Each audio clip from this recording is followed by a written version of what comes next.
disappointment.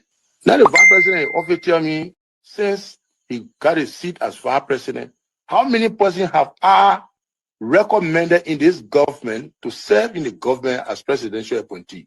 0. Every appointment in Nimba County was done by him. He and I would discuss something as a brother. To implement it, you will bypass me and do different things. I don't talk on it. Now you need to see us. The thing we saw, it frustrate us. So why can't you lie? Why can't you steal? Why can't you allow the citizens to be? You see, we just tell you that why we voted you. But you fool us. You screw us, you use us and later on abuse us. So why? The government should lie. Why? But that's the question that we ask. The good person in our whole United Party, that President Baka. You want to say that again? The only person that appreciate good among all the United Party for that President Baka. The rest are ungrateful. The right, they use you and dumb you. But President Baka, if all of them were taking the President Baka and behaving the President Baka, United Party will have another chance in 2029. Just for now, they do not regard people that help them. I'm not. 3 of our soldiers were executed on this party ground. 2 at the back and 1 right at the headquarters. The man who shot and killed our people today is a dining boy in the Liberia National Police.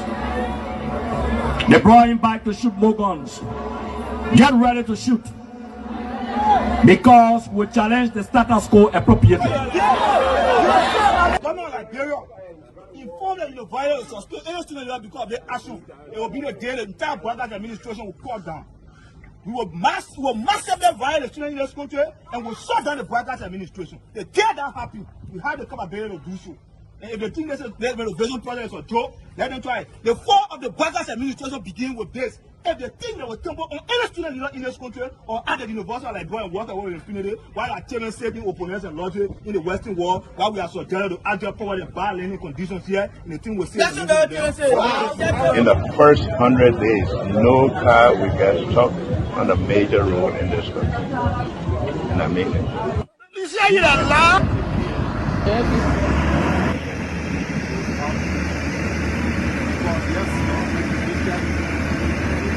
It's going down. First blow. There you have it. That led to decades of war still run deep. But so too does the longing for reconciliation. A reconciliation defined not by political bargaining or by an artificial balance of power by tribe, region, religion, or ethnicity, but by the equality of opportunity and a better future for all Liberians. Garguah can lie, the government, all the ministers in the government, they can lie. They don't put all hustle, they put hustle, they lie. Everything they say, they never say the truth. Today, the supporters of His Excellency Joseph Garguah presents him as a poor man from Lofa and asserts that he will understand the plight of the poor people. Fellow Liberians, do not be fooled. Vice President Garguah is not poor like you, not even as me. As Vice President, his office received more money from the government budget than any other Vice President has received in Liberia's history. He has enjoyed some of the best and most lucrative government jobs. There's this, what I call sort of vicious lie about the fact that Mr. Pewee is gay or bring gay lifestyle to Liberia. It's complete bullshit. When people can accuse you of stealing people's money, when they can accuse you of being involved in the war, anything, people don't make up stuff. They don't make up shit. Excuse my language, right? So it's complete nonsense. I'm married, 8 Teresa, 2 children, 5 grandchildren. I believe in traditional family values, so it's complete bullshit, complete nonsense. And the young man, vice president, young man that vice president, the man just stole 500,000. I mean, Jamaica, the man just went to, I forgot that Jamaica, the man just went to Ghana, the fit, and the man bring it all company in the country. I mean, Kun, they can't reach himself. Kun, man, you know, Kun, but I want to sophisticated, quiet, hardcore rule in Labro. But Labro, when 2029 come and pass, then you finally leave. Mission is completed. Now, what the rules of engagement? When the war ended, the guy said, the captain, the commander said, mission complete. There wounded outfits, all men on board. Everywhere there is no school, I will build school. And everywhere there is school and school in bad condition, I will renovate it. I told them, towns and villages, everywhere you will have lights in a town for children to play and people to see. I told them, every town will have safe drinking water. If Charles Taylor is the problem, he will be out of here in the twinkle of an eye. And I say, let well-meaning Liberians come home. If we respect this constitution, a government formed in Accra is a violation of Article 1 of the Constitution. Let them come home. Let that government be formed in Monrovia. The government that capital road, small, then road, B road, all kinds of place. I think the reason Joseph Boakai will not do much because the old man, the papa is suffering. The papa loves the country, but he can't make it. The criminal there around him, they sophisticated than him. They are sophisticated criminals, so they can't make it. Your league Costa, God know how to pay people. It's just simple. Costa that accused everybody here but himself.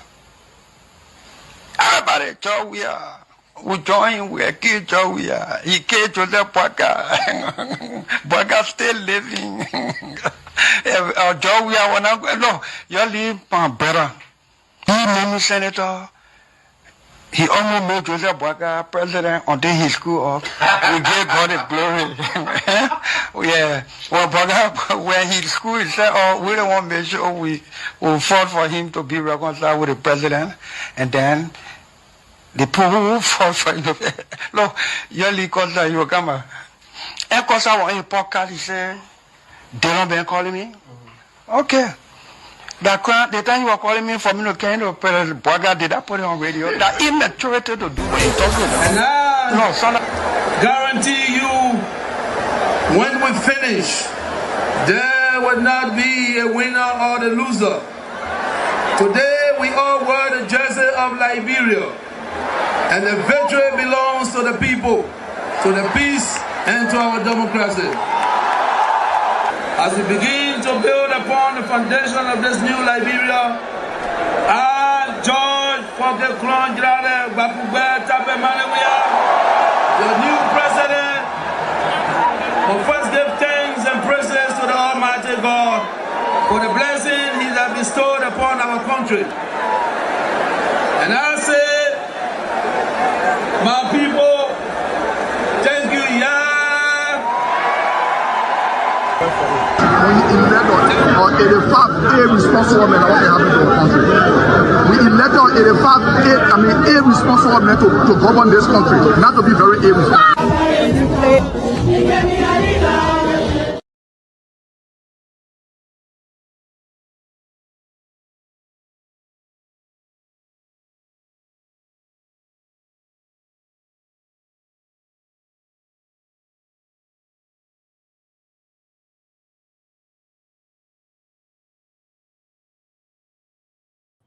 Okay, welcome to the show once again. That's 11 minutes down Saturday hour, 9 o'clock our usual time. We start about this time in Painesville, our South Nation's capital, Monrovia. And a very pleasant welcome to every one of you who usually come on the Closing Argument show. Today is Thursday. Today happens to be the 19th day of the second month 2026. So we are moving gradually. To those of you who've been following, we are moving gradually. The month of February has 28 days. So a few days from now, we will be entering the month of March, and then subsequently, we will be done with the first 6 months. Because as usual, if we're done with the first 6 months in a year, nothing left, because the balance rest, the balance 6 months, just like people will say, if you did not do well in the first 6 months, if you did not plan yourself well in that year, in the first 6 months, then is it like the balances here that left just because you want to pass or to make something better? You just want to rush in between and then hoping that your resolution or whatever you place for the year can come to pass. That's something is somehow very, very difficult for it to happen. So for those of you following who watching, keep sharing the Closing Argument Show. So if you want to prepare something better, you have to start right now. You have to start something better now, because if you cannot put things together, if you cannot put things in place right now, you will not be able to accomplish what you want to accomplish. Because now we see some of our politicians, they are now sitting like, not many politicians will take into consideration to go about meeting the constituents. They will not go about meeting their citizens, their people in that district, that county. Some of our presidential candidates, they will not be on the ground to talk to the people, but rather they will be somewhere else watching the politics on the social media, posting. Out of 100% Liberians, not at most for you to find 6 to 7% on the social media. So if you just go on the media and then start to post, carry on your press conferences, your releases, and everything on the social media, and then the people are not seeing you, the people don't know who is that person, and then they just hearing that name, or a few other people just seeing your releases on the media, comments, and then they just pass. They don't know you, they haven't seen you. So sometimes it becomes very difficult for some of them. Like people say how this person managed. It's not like a magic. It's not like a magic. There are some people who they started right after the 2023 election. There are some people who they have been engaging, maybe probably in a week time, or let's say in a month time, engage their people 1-2 times, maybe probably in 6 more times they visit their people like 3-4 times, or 1 time, 2 times, at least let the people know you, let the people see you. Right after the 2023 election, you see a lot of politicians, lawmakers, all of them will just sit and relax, that we still have more times to rest, we still have more time, that whosoever that is elected or whosoever that is in power, so that they can be able to enjoy themselves for that time. And then when we getting closer, when we getting to the election period, to the campaign period, that's the time we see most of them coming out to the public. That's the time we see most of them visiting the nearby communities, the nearby towns, the nearby villages. Like if within that district there are 52 villages within that district, that aspirant or that candidate will try his possible best to visit all of the towns and villages within that district. But right after election, if he or she wins, will not be able to visit all of the towns and villages that that person visited when they were campaigning. Why? Because they feel that they have already acceded to that position they want. They feel that they have already reached to where they wanted to. So because of that, they just saw everything to be too hard for them to reach to that place. So as a result of that, the people who elected them will start to murmur. The people who elected them will start to cry. Why is it that our lawmakers, our politicians, they are not coming back to us? It's because the people have already gotten what they want. So let's take for instance, let's bring it down to the common people. Let's take for instance, as a person, you were not working. Every time you make sure you call some of your friends who are around you. Every time you make sure visit your family members. Every time, like people call you, you pick up their calls. You're normal talking. But the moment you have a little piece of job to do, when a friend plays a call to you, you're too busy to answer them. You're too busy to talk to them. That's how I like. When your family member wants to see you, you kind of busy that you cannot visit your family. Everything, every time, you're too busy. So it's just like you have already acceded to that position, or you have already acceded to where you want to be. So whatever that come out, or whosoever that is honor you, they are no longer your specs. Like others will say, they are no longer your equal. So people find it very, very difficult, for them to just see certain people at certain level at certain time, to see some people making headway, because God said, He can take note of people, notice certain behavior of certain people, that if I give this person this power, if I give this person this work to do, he or she will not be able to come back to me to say thank you. We can see it in the churches nowadays. If that person wants a job to do, he will go from church to church, even if that one church that person is attending. Let me try to bring Mr. Gayman in a little bit. Mr. Gayman, welcome to the show. Welcome, Chief. Welcome. How's the background? Oh, the background looks good. How's my background? I see some little blinger. Do you see it? Okay. No. That's not. I'm talking about the background, the closing argument logo in the back. Yeah, it's beautiful. I love it. Okay. Thank you. So welcome to the show.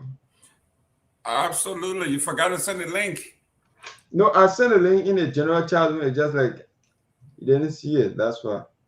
Well, I'm sorry. I usually send you personally, but I'm sorry. Okay. Excellent.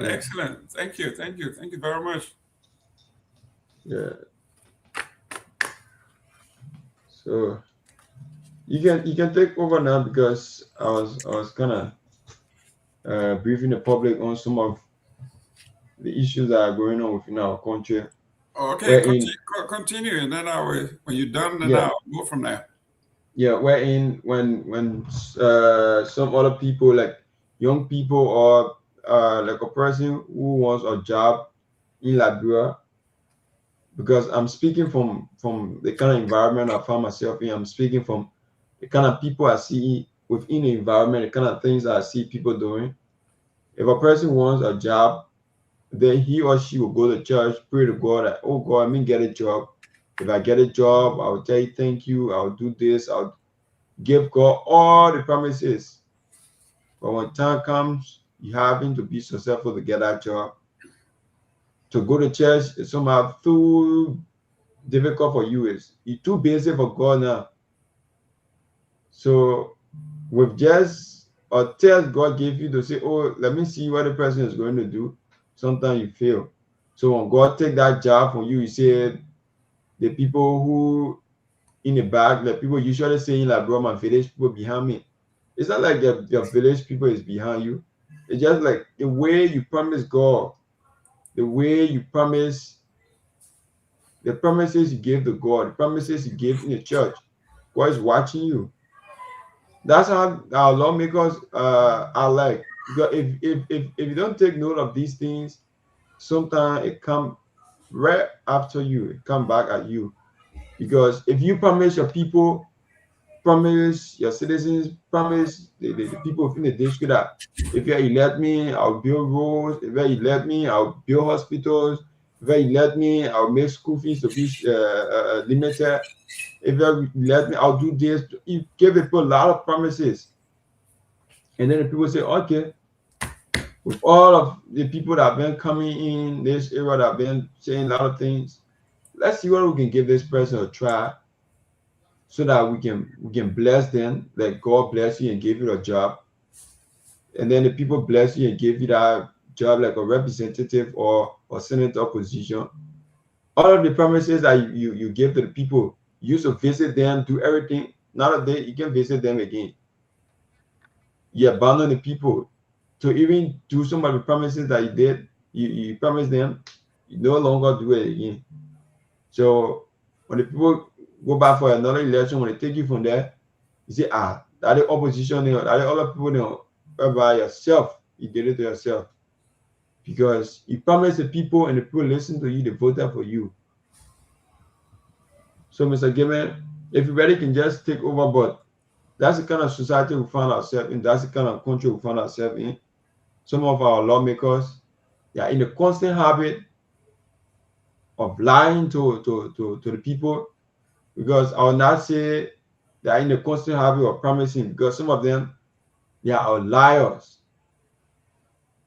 They will come and tell the people all the sweet things, tell the people all the good things. Even though they will see some people there trying their possible best to do one or two, they will criticize them. If you put in there, they are going to do even worse than what the previous person was doing. So, Liberian people, you have to take note of these things. That's why we are here every evening. That's why we are here at about this time to inform the Liberian people, because we take upon our time to come on from Monday to Friday to inform the Liberian people on some of these issues that are going on. Not many people will have the mindset, not many people will know how to engage some of these issues. Like before, we used to see citizens, we used to see people going to politician houses, sitting before the door. We used to see people going to lawmaker house, sitting before the doors. Sometimes when they go there the whole day, they will not get anything to eat. That lawmaker will be embarrassed to get outside. So even open a fence gate, it's somehow hard. Lawmaker will tell people you close that whole gate. Nobody shouldn't go outside, nobody shouldn't come inside. How embarrassing it is. You close the entire gate. You are not coming out. You just in. If you come outside, you see a lot of people, you even be shamed. Sometimes they will wind up that winches and then find means to get out. When they know that people come at a certain day or certain time, they will gather early in the morning, or they will leave their houses just for people to not meet them there. But none of them, we don't hardly see these things going on. Liberian people, as time goes by, we start to inform them, raise awareness about these things. The people will not be able to go back to some of these things that they used to do. They'll start to find some better things to do. Like the young people, they are asking for jobs. The young people asking for opportunity. They want to go to school. They want to do things. But yet still, we cannot see the opportunity given to the young people. We cannot see the kind of platform that the young people need. We cannot see it to be given to them. And then, if one of the things I would say about some of the young people, if you give them the platform, they will not make use of it. They will just come in, like people say, to blanfou, or they will just come in to try, like they want to post seriousness. After a certain time, they just go down the drain. You not hear anything about them. You not see them anymore. But they just want to be in politics on social media, back and forth. When they get a little data, they just be on people comment, on people post, insulting, on people post saying this, saying that, attacking people. That's not the issue. Because that will not help you. The number of people that is on Facebook in Liberia cannot decide the vote of this country. All of the Liberians that are on Facebook today, if you take them to the ballot box and then compare the people who are on the ground, compare the people who are not on social media and see who's going to elect the people. Some of these things the people don't take into consideration. Every time you just want to be on people posts, on people comment section, insulting, saying a lot of things. It's necessary sometimes for people to know your view. It's necessary for people to read your view. But at times, let's put seriousness in some of these things. Let's make the people to know the good from the bad. Let's make the people to understand the negative from the positive things. We have some of our leaders, some of our citizens in the country who have the mindset, who have the time to rule this country, that people will benefit, that people say, yes, we are on the right path. We are on the kind of move that we expect our brother to be on. But they don't have the platform they need. They don't have that support. The Liberian people will not elect them because what they want, that person is not giving to them. So they rather elect someone who will give them something shorter, and then the person enjoy for the longest. But for someone who will give you something long lasting, Liberian people don't see it like that. So, Mr. Gayman, you can just come in a little bit if you read the flyer I sent you. You can just come in. Thank you very much, ladies and gentlemen. Welcome to our Thursday edition of the closing argument. You heard a young man. This is unfiltered. We are not talking about politically induced, well-written and critiqued commentary. You are hearing it from the next generation of leaders in the country. Gen Z. These are the folks to whom we are going to bequeath this nation. And he just told you exactly as it is, how he sees it, how he feels it, and how they discuss it in their groups, in their neighborhoods. It's unfiltered. There's no political correctness there. So we want to welcome you. You are almost at the end of the week. You made it through yesterday. You have made it through today. If you are in the Republic of Liberia, you are headed into Friday. Congratulations, you have survived. But today we are going to be talking about some serious issue, as we have always done. On the agenda today, the closing argument, Thursday, February 19th, 2026. The hot topics, things that we will talk about. Like I said, some of these things you approve for them, talk about them because you like them. And there are some things that we will talk about that you disapprove because it's not what you like. But that's not why we are here. We are not here because we want you to like us. We are here to discuss the issues in reality as they affect us, as they happen. We report, we discuss, and you decide. But it should be based on fact as they are reported. So let's go to the headline as produced by the management and the consulting team of the closing argument. There are many things happening in Liberia, so things are changing as we are making these things up. But on the hot topic here today, we want to look at our sister Fanta Kamara. She wrote an epic piece that should bring you to your senses, bring you down back to earth. And she says, when justice moves fast for insults, but it moves very slowly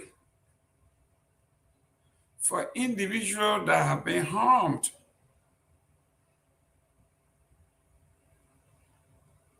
That means our judicial system in Liberia and our justice system is so selective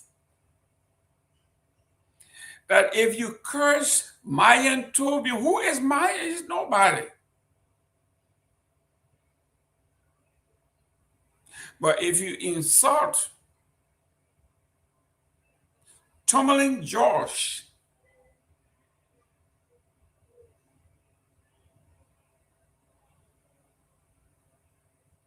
or you insult Ben Sanvee, they will drag you off the show in no time. I mean, I'm just using those two names to juxtapose what we are talking about. Basically, what she is saying, Prophet Key can curse the Judy Andes of the world, can curse the Tomalin Georges of the world, can curse me. There's nothing wrong with that. You can curse my mom and my pa, and there's nothing wrong. But the Supreme Court Chief Justice said, if you curse his mom, even though his mom is dead and she has no right legally, not only is he held in contempt, but the swiftness to which justice, according to them, quote unquote justice, was administered.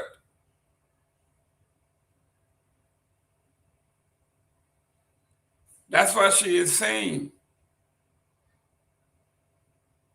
When justice moves fast, speed of lightning, when you touch the powerful, the well-connected, we're going to go into the article here. On the other hand, in the United States, a 45-year-old man, a Liberian national, authorities have arrested a gentleman by the name of Morris Brown, a 45-year-old Liberian national, on allegations of immigration fraud in Minneapolis, Minnesota. There we go again. Minnesota is back in the news. Minnesota is back in the news. I don't know what is going on in Minnesota. I know they're going to come out here and say, oh, these things happen in other countries, they happen in other states, happen. But Minnesota has been on the front pages for months now.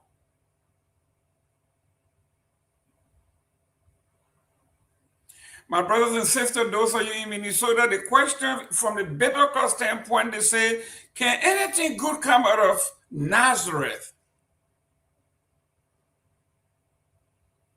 If I flip that on its head, can I say to you, can anything good come out of Minnesota? If so, please list for me those things that have come out of Minnesota that can make us to be proud as Minnesotans.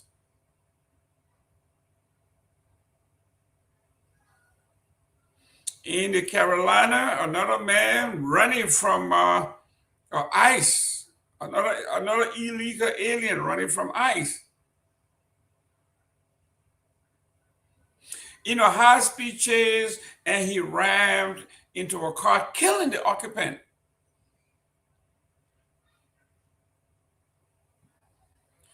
There are those who are blaming ICE and say, if ICE have not chased this man, if ICE have not attempted to arrest this illegal alien, he wouldn't have had the opportunity to kill somebody. So whether he killed somebody or not, it doesn't matter. The reason he killed the person with his car is because ICE made him do so. what are people, what are thinking, what a thought process. In Liberia, you know, there's no shortages of awards, and when I was in Liberia, people were coming to me and asking, they want to honor you. This person want to do this. You want to be the father of the year? No, I'm not a father of the year. I'm a father of the year to my children.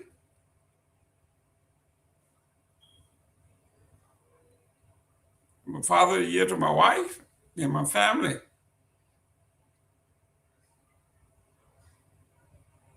You know, my wife loved to shop. She loved to look good. She would ask me to, she don't want to use her credit card, but she want to use mine. So when she asked me to use my credit card, and I said no, if you ask her, my father the year, she will vote 0, no. So don't come to me with this father of the year stuff. So I told the folks in Liberia, I'm not a father of the year. Don't call me father of the year. Don't attempt to lure me into something. You don't know who I am. You don't know the history of my family. You want to come and appoint me or nominate me as father of the year in your church. EPA employee honored Dr. Emmanuel K. Ure for 2 years for transformational leadership.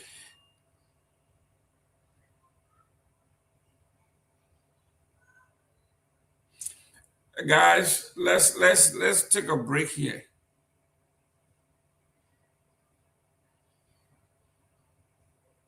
Isn't this what we call you are preaching to the choir?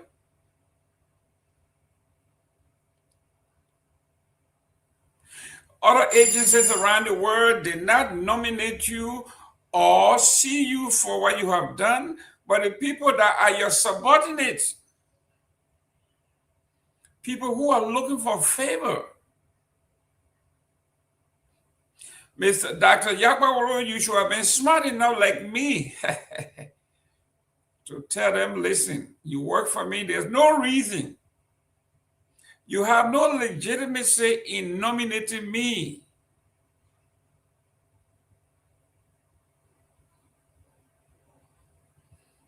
As basically employee of the year, 2 years in a row, transformational. You know, I used to be fond of a leader out of Nigeria. Chief Nyenwolo, Obafemi Awolowo. Chief Nyenwolo was running for president in Nigeria. He went on a campaign trail and he was speaking about how maybe 10,000 people in the audience. When he walked on stage, they all burst into cheers and clapping and everything. He told them, shut up.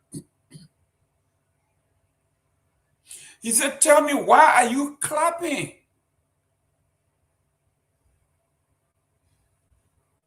You have not voted for me yet. We have not won anything yet. Why are you jumping up and you have done absolutely nothing? He says, your best bet at this point is to listen to the message, get our platform, what is it we're trying to do, our manifesto, go from door to door and convince as many people as you can.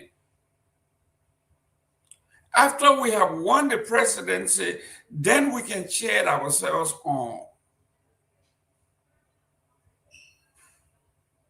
It turned out Chief Awolowo was right because he went on to lose that election, or they stole the election from him. And until his death, he never became president of the Republic of Nigeria.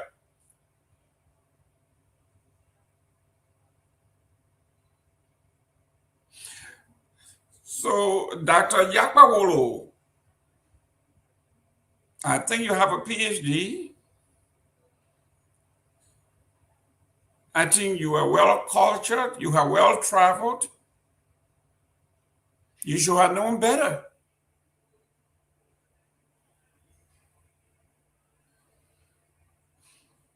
I have run a business here for the past 26 years. I know what the employees can do.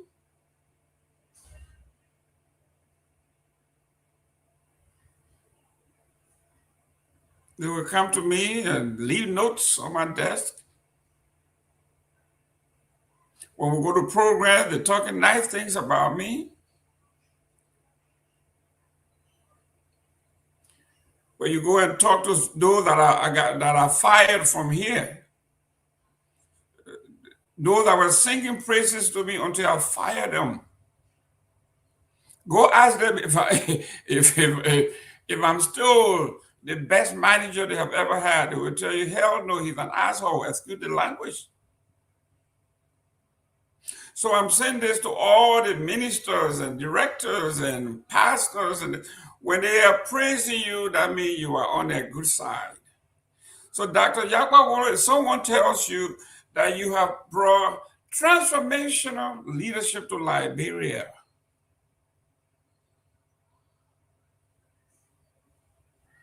you should ask them, please list the things that I have done or that we have done collectively that have transformed this nation from where it was 2 years ago. That anybody from outside the Republic of Liberia can look at this and say, yes, the EPA has done an exceptional job. 24 months ago, we were here, and this was never here. This have never been done. I'm not talking about the glossy written policies that consultants from the United States or people leaning from the United States will write for you that make you look good. I like the word you, transformational. What is it about the EPA that has been transformational?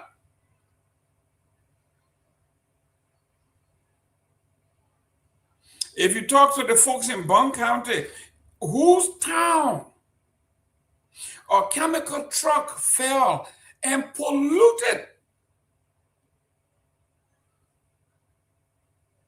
I guess how they call the town, Sweet Money Town or something similar to that. You talk to those folks and find out if this EPA director have been transformational in their lives.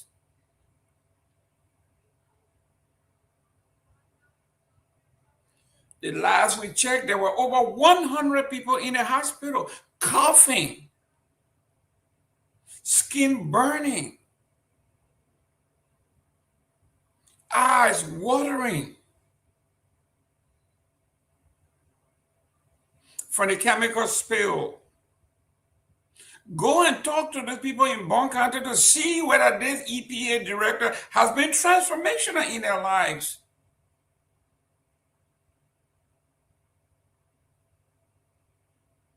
This is the Liberia we are talking about. Fanta just referenced that. She just alluded to the fact.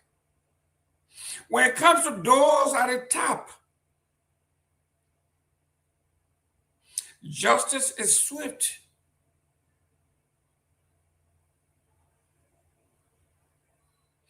Awards and rewards are given on silver platter.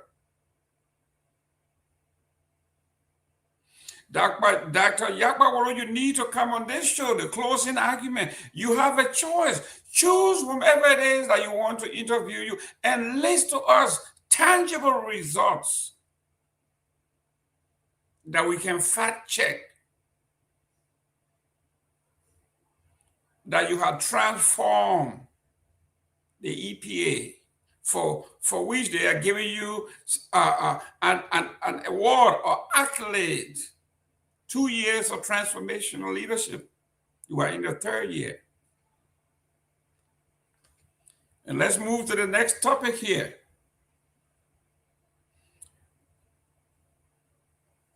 Once allies, now foes.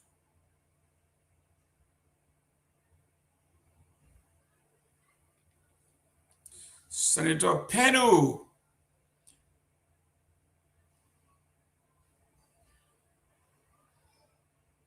has begun to attack President Myean.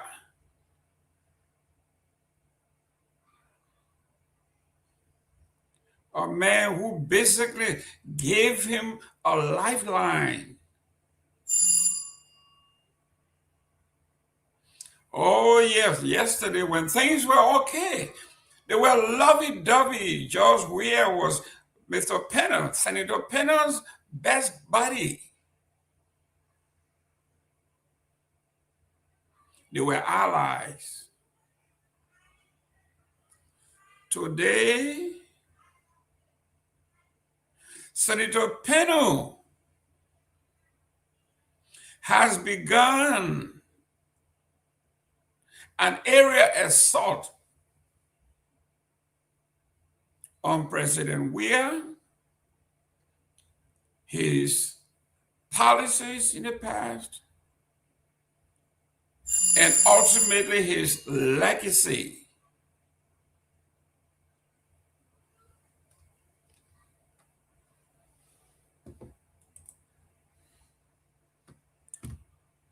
Once allies,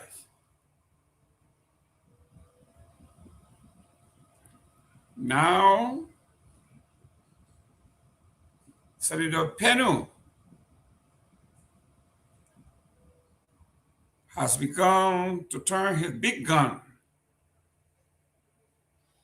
literally, on President Weah's policies, and ultimately President Weah's legacy. We will discuss all of these things and we will allow you to make your own comments. Share the show for us in your chat room, in your private rooms, your organizations.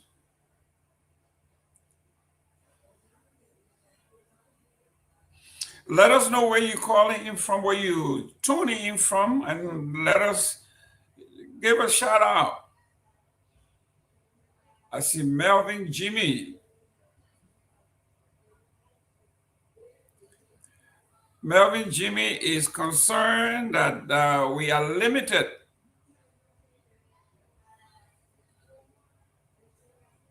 Melvin, yesterday we were able to, we put out an information yesterday that we are going through some changes here at the closing argument. We are doing some managerial changes in Liberia and everywhere else. It will take us a couple of weeks to get back to where we were. We are going through some changes with Truth FM 96.1. We are going through some changes. It's just a management thing. It's going to be a while, but we are going to be back on the radio. We're going to be back on Facebook. We're going to be back on YouTube, and you name it, we will be all there. But for now, we got to make do. Keep sending in your comments. We appreciate your comments. We appreciate you. UJ Woman, one word. Good evening. I don't know where he's calling from, but tuning in from, but thank you very much for tuning in. Asata M. Miller. Good evening, Closing Argument family. I'm watching live from Soul Clinic. Excellent. Our friends and family for Soul Clinic, you have a representative here. George P. George. Thank you for tuning in. Jim, is that M-I-E? My. Thank you for tuning in. Let us know where you're tuning in from.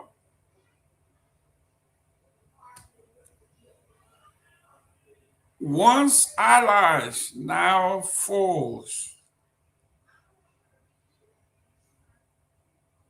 One time you could not distinguish or separate Senator Pewee and George Weah. Oh, how things have changed. In 24 months,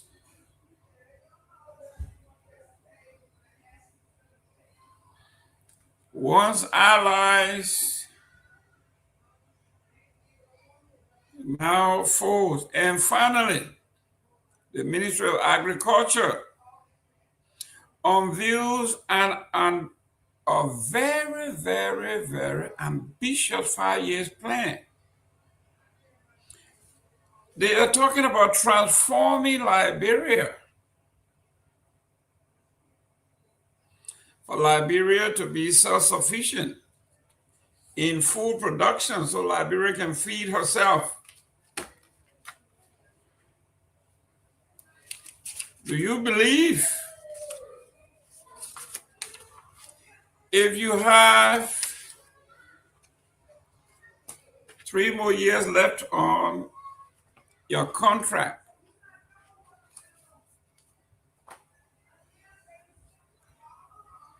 but you are making 5 years plan? What is it that you want us to believe?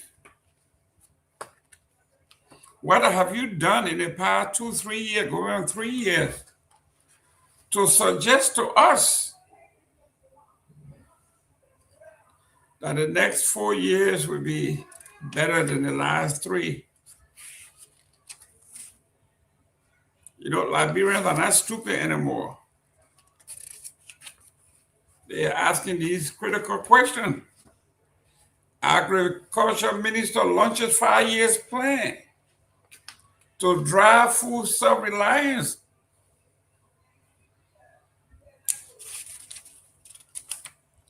What have you done in the last 2 years? Now you are in your 3rd year to make us believe that the next 5 years will be better than the last 3. In the meantime, you got only 3 more years left on your contract. And you want us to believe that you're going to give us a 5-year plan. So we should take it for what it is worth. That the next 5 years. So what happens if you are kicked out of office over the next 3 years? A good administrator who is self-confident will have said, we got a little over 3 years remaining in our office space. Our contract remains. So I pledge to you that within the next 3.5 years that I am guaranteed to be here, we are going to be self-reliant in food. Instead, you said basically if in 5 years, if the Liberian people decide not to renew my contract,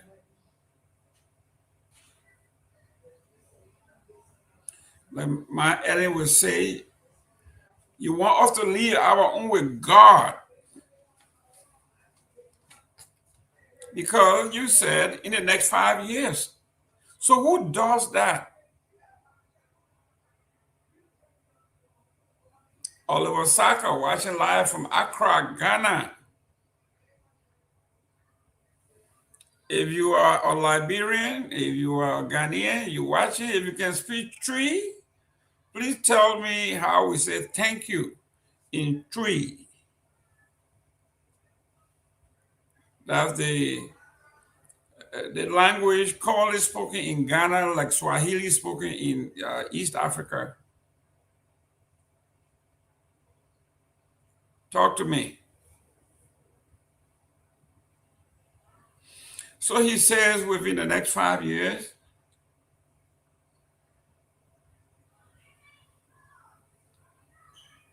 Liberia will be self-sufficient in food.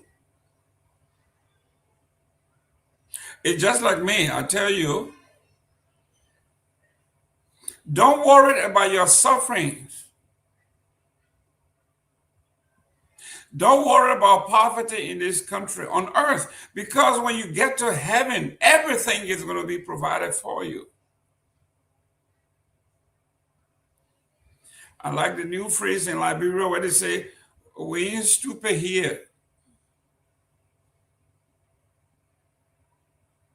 You want to have your own glory, your cake, and eat it too on this earth.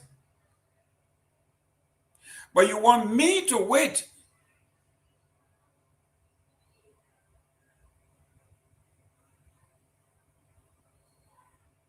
Okay, Oliver Saka say in Twi, thank you, is referred to as Mati. My brothers and sisters in Ghana and the surrounding area, Twi, thank you, me Mati, M-A-T-I, Mati. Thank you very much, Oliver. I think you should be our linguist here to teach us how to speak other people's languages, particularly in Ghana, Twi, Mati.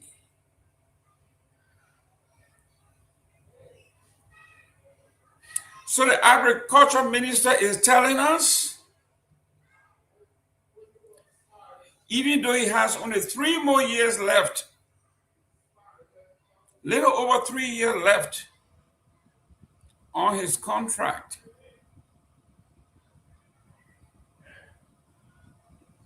the 5th year of his contract, you will be self-sufficient in food, even though he would have been gone if the Liberian people so choose. It's akin or equivalent to, don't worry, pray hard, pay your taxes. When you get to heaven, everything is going to be cool.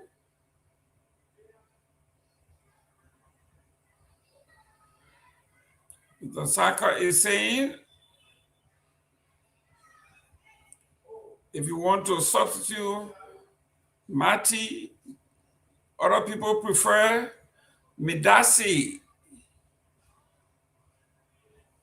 So if my Twi, if my slang or my accent is a little bad, you can call in later on and give us a tutorial. Let me welcome Mr. Anthony Dan. Mr. Dan, welcome to the show. Thank you, Mr. Gayman. Thanks to our followers who are following this evening. It's great to be here, always on the Closing Argument show, to give our own view about things that are happening in the country, about how our country is running, about things of importance to the growth and development of Liberia's economy. And for us, where we do work from, where we do report from, we are making sure that information is at our fingertips, and we're making sure that things are accurate, they're balanced, and they're credible for the Closing Argument page on Facebook. Excellent, excellent. Thank you very much. Young folks, you see, this is what I'm talking about. It pays to be young. They are smart, they are sharp, their memory can retain more, and they can improvise. They can improvise. And that's what they do in the absence of resources. Hey, you gotta make it work. Sometimes there's no electricity, they find a way to get on. In the era of limited data, they find a way to get on.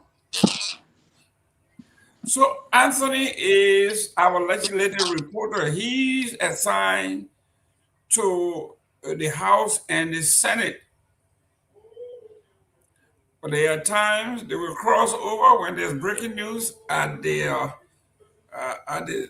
executive, and then especially at the Temple of Justice. So the young folks are versatile. They can do it all. And we appreciate you, young man. Let me take off this essay that was written today by the activist Fanta Kamara. Her essay challenges Liberia's moral priorities. And this was summarized by our own Myean Tobin. So human rights activist and policy analyst Fanta Kamara has ignited a national debate with a sharply critical opinion piece titled society offended by words or moved by wounds.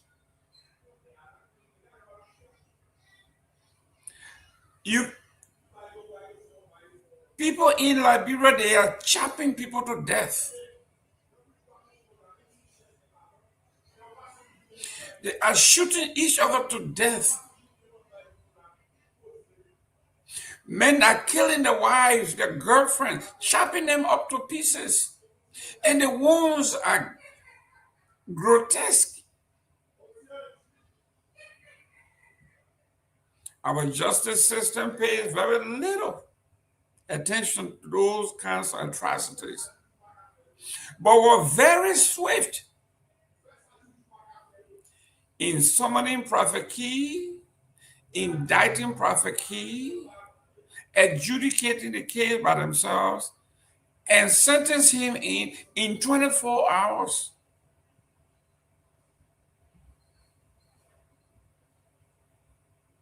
This is what she is talking about. So let's dive into it. So when the users of words sends you to prison. But when it comes to the gruesome killing of innocent people, poor people at the bottom of the totem pole, then justice goes missing.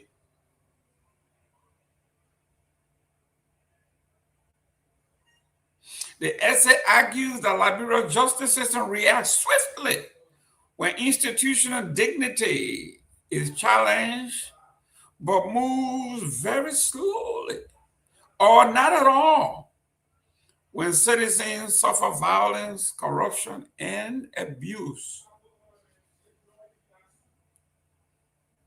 Ms. Kamara's commentary, widely shared across social media and civic platforms, questions what she described as a troubling imbalance in the country's moral and legal priorities. At the heart of her argument is the recent imprisonment of social media personality Prophet Key.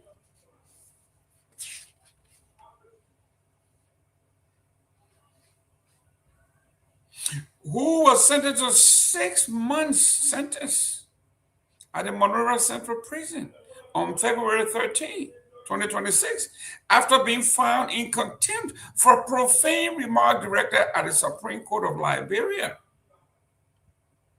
While acknowledging that vulgar speech should not be celebrated, Kamara argued that the speed at which the courts responded contrasts sharply with what she portrays as prolonged inaction on high-profile cases involving corruption, sexual violence against women and children, unlawful killings, and constitutional disputes.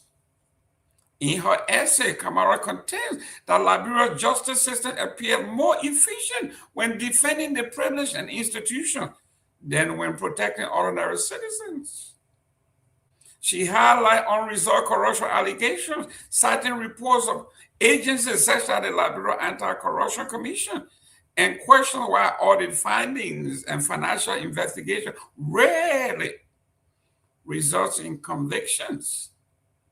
She also references long-standing concern raised by civil society groups about accountability for alleged abuses by security personnel and government officials, arguing that moral outrage become loudest when speaking out of safety.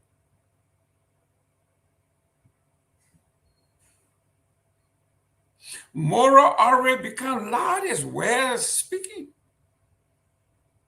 out is safety. What she meant there was if you were practicing before the court and you are a lawyer, or a practitioner before the Supreme Court that holds the keys to your livelihood, you better fall in line for your own career and your own safety. Whether it is right or wrong, you better praise the court, which they have done. A key thing in Kamara's piece is what she calls selective moral indignation. She questioned why traditional leaders, advocacy groups, mobilize strongly to condemn offensive language, but appear less visible in public to campaign against sexual violence and systemic injustice. Where were the imams when this young man was sodomized? Where was the council of churches? Where were the council of churches and the imams, those that supposed to be the moral compasses of our nation? Where were they when a woman was murdered by her husband? Where were they when this man beat and kicked his wife and bombed her to death?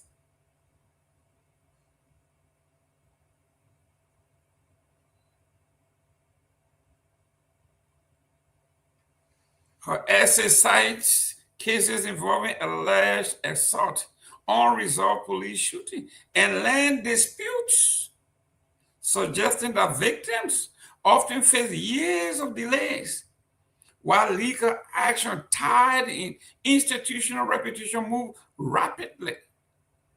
Kamara framed this contrast as evidence of a deeper moral crisis rooted in our unequal accountability.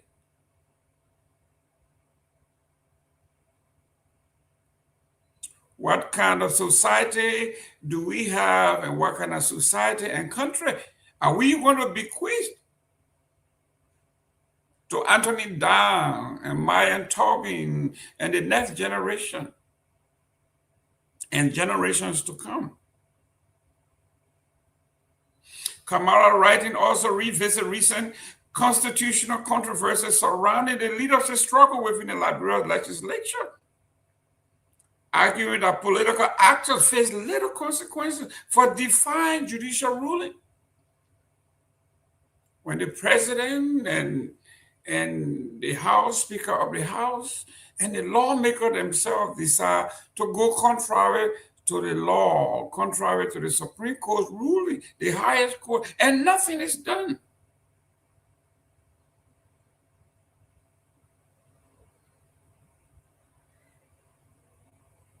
She contrasts these episodes with the swift punishment delivered in a contempt case,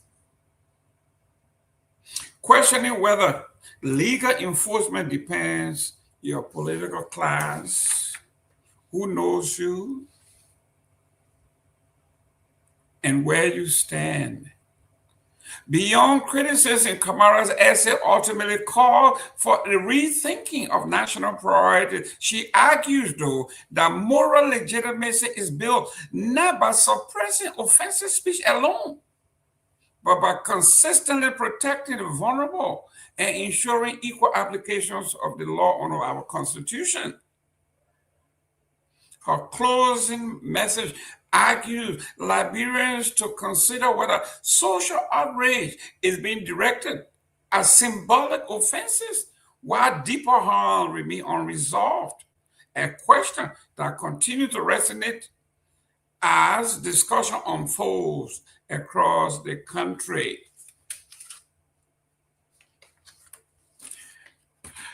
Mr. Don, welcome to the show. This is deep. And I think you are one of those who have to opine, because this nation for which we fight, it is yours.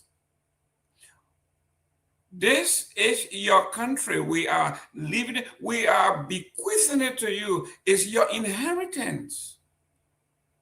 And that bag of inheritance we are giving you, it has a lot of problems. So your take on this essay, even though you didn't write it and I didn't write it, but this is a woman who is looking deep into the souls of the Republic of Liberia and say something is intrinsically wrong with us. What is your take? Thank you, Mr. Gayman. I read the piece that was written by Fanta. To me, it's quite encouraging. It speaks directly to the fight, and everything she said, everything she wrote, I mean, it is just what I think our leaders should be making paramount when they're making decisions that reflects the future of the country, that reflects the future of the young generation. If you look at Liberia now, the population of Liberia, 42% of the population are young people. They're children, they're youth. And so decisions that are being made for the country, decisions that are made in the interest of the country should reflect the positive light on the coming generation. 5 years, 6 years, 7 years, 8 years, 9 years, 10 years from now, you will not see President Boubacar now in politics. You will not see some old people that are known now that are serving government. You will not see them in politics. They're playing their part. They got limited time in governance. So how are they preparing the path for the young ones that are coming? How are they going to make sure that the young ones that are behind meet a better path, meet a better ground to stand on, meet a governance structure that has already been built on positivity? You know, a governance ground that is solid, that the youth that are coming, that are passionate about governing Liberia, can stand on and make better decisions for the country. That piece inspires me a lot. I read that piece today, and I felt like she spoke my mind, because that is exactly what our leaders need to do now. Today in the House, there have been too many cries about, Liberia is not receiving fair share from concession agreements. In fact, 30% royalties, 5% royalties, and the rest of that. And when the Director General of the LRA appeared today, he said one thing that I took very important, including the Speaker and members of the legislature, took very important, and they acted upon it. That is, you are the leaders of the country. You are the ones that accept these agreements. You are the one that amend them. You are the one that ratify them, de-ratify them. The power is in your hand to change it. The power is in your hand to leave it as it is and continue to go as it is. So you should not be the one complaining to the people.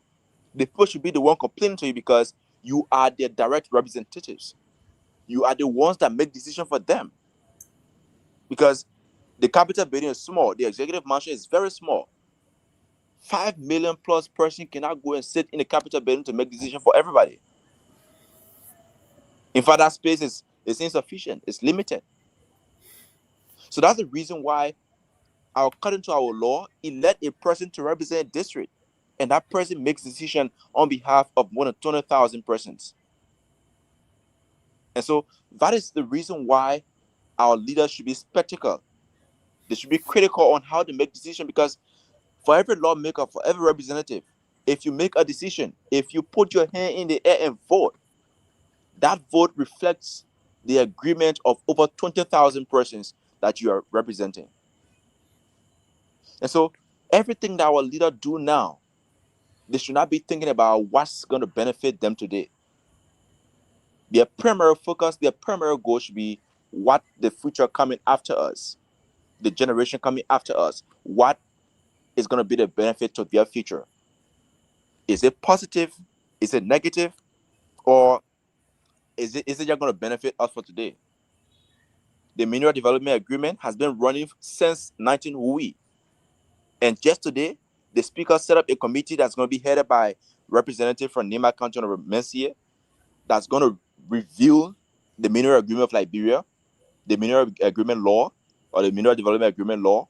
That's going to review that law and see how, at least, these concession agreements that are coming to the country can benefit the country, and not just people, few group of people, handful of people that can benefit the country and that people can enjoy from. Let's say, for example, ArcelorMittal. For every shipment ArcelorMittal do or does, they make $26 million US. For every shipment, they generate $26 million US, and yet they give Liberia 700,000 Look at that. How can 700,000 cater to the needs, at least to the primary needs of people who are being affected in those areas? And so these are things our leaders should look at. These are things they should make paramount. These are things they should prioritize when they are making decisions. So I support Fanta's piece that I read today that inspires me a lot. I support it 1,000%. And I think our leaders who follow in the show can take this into consideration in making sure that decisions that are being made reflect a positivity on the future of the coming generation. Thank you, Mr. Gayman. Thank you very much, ladies and gentlemen. This is what we are talking about here on the closing argument. This is not just about a show where we come on and beat our chest. We are talking facts. We are talking about things that are affecting the folks. We are bringing in people whose future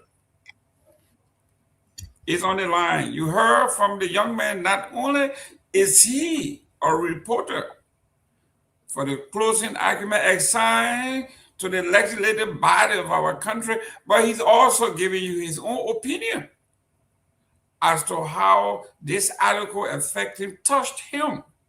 Let me welcome Dr. Peabody. Dr. Peabody, welcome to the new and improved closing argument. Thank you. Thank you. I see we have a new logo and stuff like that. That's really great. So it looks really good, to reflect, because I know that old picture had been a mess. So everybody on this, some people still not with us and they're on the photo. So definitely want to take it. But good to see everybody, Mr. Gayman. Good to see you, Myean. Good to see you, Johnny and Anthony. It's good to be here on this Thursday edition. It's really good to be here. Excellent. Let me welcome our own uncle from up north. Before his light go off, gotta make sure welcome Johnny. Johnny, welcome to the show. Thank you, Gilman, and thank you to Myean and Anthony, Peabody, and to our dear listeners and viewers. This show is yours. Keep it in your chest. Keep it to heart. Let's make it better for Liberian people.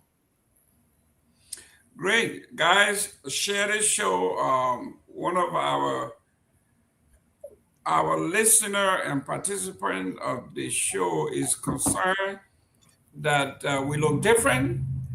I guess he's accustomed to us being on Facebook, on all the other social media platforms, and we didn't do a good job in transitioning our folks. We didn't take like 2 months to let you know that Mondays and Wednesdays we're going to be on the radio and on TV and everywhere else, and a few days after that we're going to be on social media. That arrangement we didn't do, so we owe you that. I think we apologize. We should have done that, but these things happen. We owe you. We have a contract with you. It is our duty in management. It is our duty to inform our audience, our friends, our sponsors about what's happening months in advance before it happens. So, like the people saying, like, bro, you get best. Gradually, we are getting there. Yeah, but let me also say to them that we are in negotiation with some other stations. So pretty soon we'll let you know. Once we conclude that, we'll let you know what other station will be carrying us. But we are working on it. Seriously working on it. Thank you. So let everybody else know there will be time where one of those with data can participate, because we will not be on the radio in Liberia where people who don't have data can listen to, which is majority of the folks. And they can comment and do all that other stuff. So wherever you sit and wherever you stand, we say, no, Maya, you get best, but gradually we are getting there. But yes, Dr. Peabody, we are talking about, and what I like about you is you come from a tradition, a man who stands behind the podium, the pulpit. You remind me of the late Vice President Bishop Warner. He stood behind the pulpit as a United Methodist preacher. He had no reason. He came from an elite class of folks in Liberia. He has made it all the way to being bishop of one of the greatest churches, the most powerful church in the Republic of Liberia, the United Methodist Church. So he had no reason to kiss anybody's ass. He had no reason to do any of those things, but he spoke truth to power. He said we have to do better. Like he said, when war comes in this country, it's not only coming for the people at the top or the people at the middle. He said you can have all your money. When these people get mad and when they rise up against us, our money, I remember he saying, it doesn't matter how big and how tall your wall is. When you have 5 million people pushing against that wall, it will break down. So don't fool yourself with this wall and gate. You better do right by the people. Boy, was he right when 1980 came. Again, in 1989, when it started, this time the war broke and it killed the elites, the political class, the poor, the women, the babies. I mean, it took everybody. So this girl, this lady, Fanta, is now signing that same alarm. Why is the justice is so swift when you cuss the Chief Justice mom? But very slow when a man killed his wife in bombing, kicked her in the stomach, beat her to death. And we carry that story here. Up to now, we don't know where that story is. She is saying, how come justice is so swift when you cuss the Chief Justice mom? A mother who is dead. I stand to be corrected. You know, a boy that was sodomized almost to death, a baby, 14, 15-year-old. No justice. This is what she's saying, Dr. Peabody, y'all take on Fanta Kamara. Well, you know, that's what we call the selective justice we have in our country. We select cases that we want. I mean, I've never seen that before in the system where you have the Chief Justice sitting on the bench as the complainant, if I'm right, if I remember my little law stuff I learned in school, as the complainant and also as the judge as well in a case, and only because somebody insulted his mom. People even cuss great leaders, and people even, do a lot of things. And you sitting there, those are selective, corrupt justice. That's what we're saying. Because Prophet Key should not be sitting. I don't support Prophet Key use of vulgarity and all those profanity that he shared. But Prophet Key should have not be sitting in a jail today. He should not be sitting there. It's because these people play with the law so much. They misinterpret the law so much. And to the Liberian people, it's acceptable. We feel that it's acceptable that these people come up and just do things. I mean, a whole sitting Chief Justice. Why not bring up issue where you renting your hotel to other people in Nima, where you have made that the primary spot for all the legal convention, the law meetings and things like that. When they go there, they pay you money and stuff like that. But I think this is just misuse of public office. That's what we call rampant corruption. And if we remember, it was one reason that Liberia got into the first coup d'etat we had. They said misuse of public office, and rampant corruption. And that's what we're looking at. It has reversed. That's what we're seeing in that country today. That people have ignored the law to the highest level and don't care what decision they're making. It's no more law, it's emotions. They are coming out with emotions and doing that kind of thing. That's what we're seeing today. Well, thank you very much, ladies and gentlemen. We have another topic that's coming up that will grab the interest of Anthony Down and Myean. Before I go to Johnny, Myean on the front page of the closing, not the closing argument, but another media house in Liberia. It says here, Liberia media faces collapse. Liberia independent newsrooms are confronting a deepening financial crisis driven by vanishing advertising revenue, chronic payment arrears, and the rise of social media, raising fear that credible journalism could give way to patronage-funded reporting. This is an editorial from the Liberian Investigator. This is serious. Liberia traditional media industry is entering one of the most precarious periods in its post-war history as a combination of collapsing advertising revenue, digital disruption, and chronic non-payment by major advertisers. He's talking about the government. Our newspapers and our journalists are arguing in the Republic of Liberia. Presidents, governments in the past has always used them for advertisement and other things that will keep them afloat. But they are now using, the government is now using, not only do they advertise sparingly, but when they do, they don't pay them. So what they have begun to do is like a strategy, strangle the journalism, the fair journalists, and fund only those that you like. By doing so, independent journalism will collapse. And now every ministry, every powerful person has his own journalist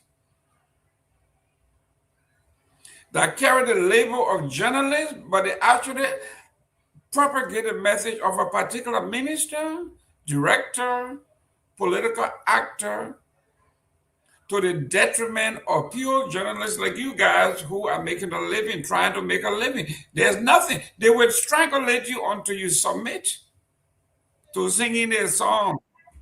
You become a PRO. For those of you who are young, I don't even know if Johnny can remember the term PRO in Liberia. Johnny, do you remember that word? Yeah, I heard that word. That was, from what I learned, that was something that was said during the days of President Torgbean. Yes. But I heard about it in the late 70s, early 80s. People talk about the PRO. From 1944, when President Torgbean came into power, he organized Liberians, almost every Liberian, to serve as spies on even their own families. They were public relations officers, he calls them. Some would get $10, $20, $25 a month perpetually, as long as you were telling the president or his security forces what the people were saying in your home, who was against the president, who was saying something bad about it. So everybody became a spy, public relations officer, getting money. That's how he kept himself in power for 27 years. So let me go to Mr. Dan here. He's in Liberia. He's in the street. Mr. Dan, talk to us about the collapse of professional journalism in Liberia, according to this release here. You are a practicing journalist. You are a professional. This news organ, big news organ, is saying we are about to collapse. Not only are we collapsing, but poverty and hard time is making some people mortgage their integrity because they have to feed their family. They have to make a living. They have now begun to be mouthpieces of agency directors, ministers, you name it. Your take on this issue? Yeah, so thank you, Mr. Gayman. Again, let me say thanks to Dr. Peabody and Mr. Nagbe for coming on this evening. Firstly, in the word, I want to be clear. In the word, is scarce to find an independent. In the word, is scarce to find an independent media platform or media outlet. Uh, Now to Liberia, the Liberian investigator are quite correct. That editorial is it reflects just the reality of Liberian journalism or journalism that is being practiced in Liberia. Over the years, journalists in Liberia, um some way somehow, have become public relations officer instead of executing their function as a journalist. You will go on Facebook, you go on social media, and the next thing you will see is a journalist who is known to be independent or is said to be independent, who works for an independent media institution, quote unquote, but is on Facebook defending a minister, a deputy minister, or someone that gives them a per dime every time. Every time they meet, or on a monthly basis, on a regular, they receive something from that person. It also trickled down from media institutions as well. There are lots of big names of media houses in Liberia, but as the workers go to the HR, see the payrolls, are they even employed? I want to tell you on the show this evening, uh, if you're calculating employed journalists in Liberia, or let's just say in Montserrado, out of 100%, over 80% of journalists in Montserrado are not employed. They're not employed. They're not on payroll. They're not certain that at the end of the month, they're going to receive something for their family, for themselves. So if a journalist is practicing a profession that, he is solely and wholly dependent on, next thing you see, if his institution is not paying him, the next thing you see is that journalist starts to become a public relation officer for one politician. He's certain that at the end of the month, the politician will find something, that he can carry home to his family, that he can buy rest with, he can, clothe himself, and keep life going. Because trust me, no one wants to be at the bottom. Everyone wants to have a taste of, you know, life, how life look, how good life is. And so if um, media outlets, media houses in Liberia can improve on upholding the standards of professional journalism and making sure that journalists are respected. The reason you see, Mr. Gayman, people say journalists in Liberia are not respected is because, one, from the house, the media house, they're not respected. Because if a journalist is respected at his media house, the place he works, the place he comes from, if he is respected at that area, trust me, people out there will respect him. People out there will definitely respect him. They will give him that, that credence when he arrives. Is that what I mean? I mean a big journalist. I don't respect that man. But if your institution, the one you uphold the standards, the one you support, the one you leave your house in the morning for and go out in the field, risk your life, just to making sure that the credible information are being posted out there to the public.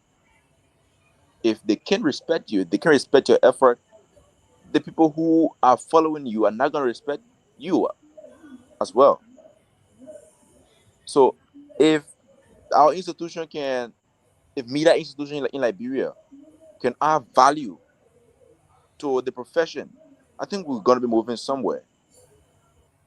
If at least the media houses can make sure that the media executive, people who consider themselves to be the bigger journalists in Liberia, if they can stop, prioritizing their interests and putting the subordinates' interests first. Because, in fact, I want to say they're already there. Even if they're not there yet 100%, they're already there. They've gotten that experience. You know, some of them are consultant to other areas. Some of them are not solely and wholly focused on journalism. You know, they have other profession that they venture into. So looking at our younger colleagues who are yet to even earn a BSc and have the passion for journalism, if they can be respected, if they can be certain that, oh, at the end of the month, I'm very sure. In fact, I'm sure that even before the month ends, that something coming from my working area for me, at least a little prestige is going to be added to the profession. But now, crystal clear, journalism in Liberia, independence is scarce. Okay, It's really, really scarce. great. Johnny, I'm going, before I go to Dr. Peabody, let me read this piece here. It's a publisher and media expert warned that the crisis now goes beyond newsroom layoff or shrinking page count. It is increasingly a structural threat to the country's information ecosystem, one that could redefine how political accountability functions in practice. Liberian media are at a defining moment, said Leonard Dudu, managing editor of the Liberian Investigator newspaper. The digital shift, the dominance of social platforms, shrinking advertising revenue, and declining public trust demand our urgent collective reflection. If we fail to confront the realities of financial sustainability, marketing innovation, and institutional credibility, we risk drifting into irrelevance in the Republic of Liberia. Johnny, this man is the owner of a newspaper. He's an editor. He knows his stuff. He is saying it bluntly that, listen, we've been starved. Government will kind of bring an eye, we run them, that they don't pay. To some, is a deliberate attempt to undermine journalists. Then ministers come into their newsroom, hire some of their own journalists to be their personal PRO. And I think he said nothing is done. The land space for journalists, professional journalism, is dead in Liberia. Yeah, Mr. Gayman, this is a serious matter in Liberia. You will realize that some of the news agencies established in Liberia were established through the hands of political institutions or political individuals. I'm thinking to find 3 or 5 real independent media agency in the country that will be established purposely, with the intent and purpose for being a journalist, playing the role of a journalist in a democratic society. That's one. Second thing is, government should not allow people to run their ads and they cannot pay them. If you don't want to pay them, don't get an ad. And when you have a government or a leadership that is lacking in ethical leadership style, that's when you see people run out services to you, and you don't want to pay them for the services they run out to you. So the government should be able to deal with newspapers or media agencies on the basis of transparent journalism and independent journalism. And it should allow the guys to do their work so that it will help to keep our society stable. I always hear people say the media is the watchdog for the society. And if the watchdog is strangulated, then what becomes of society? Then if the watchdog is strangulated, then you should expect a society of chaos,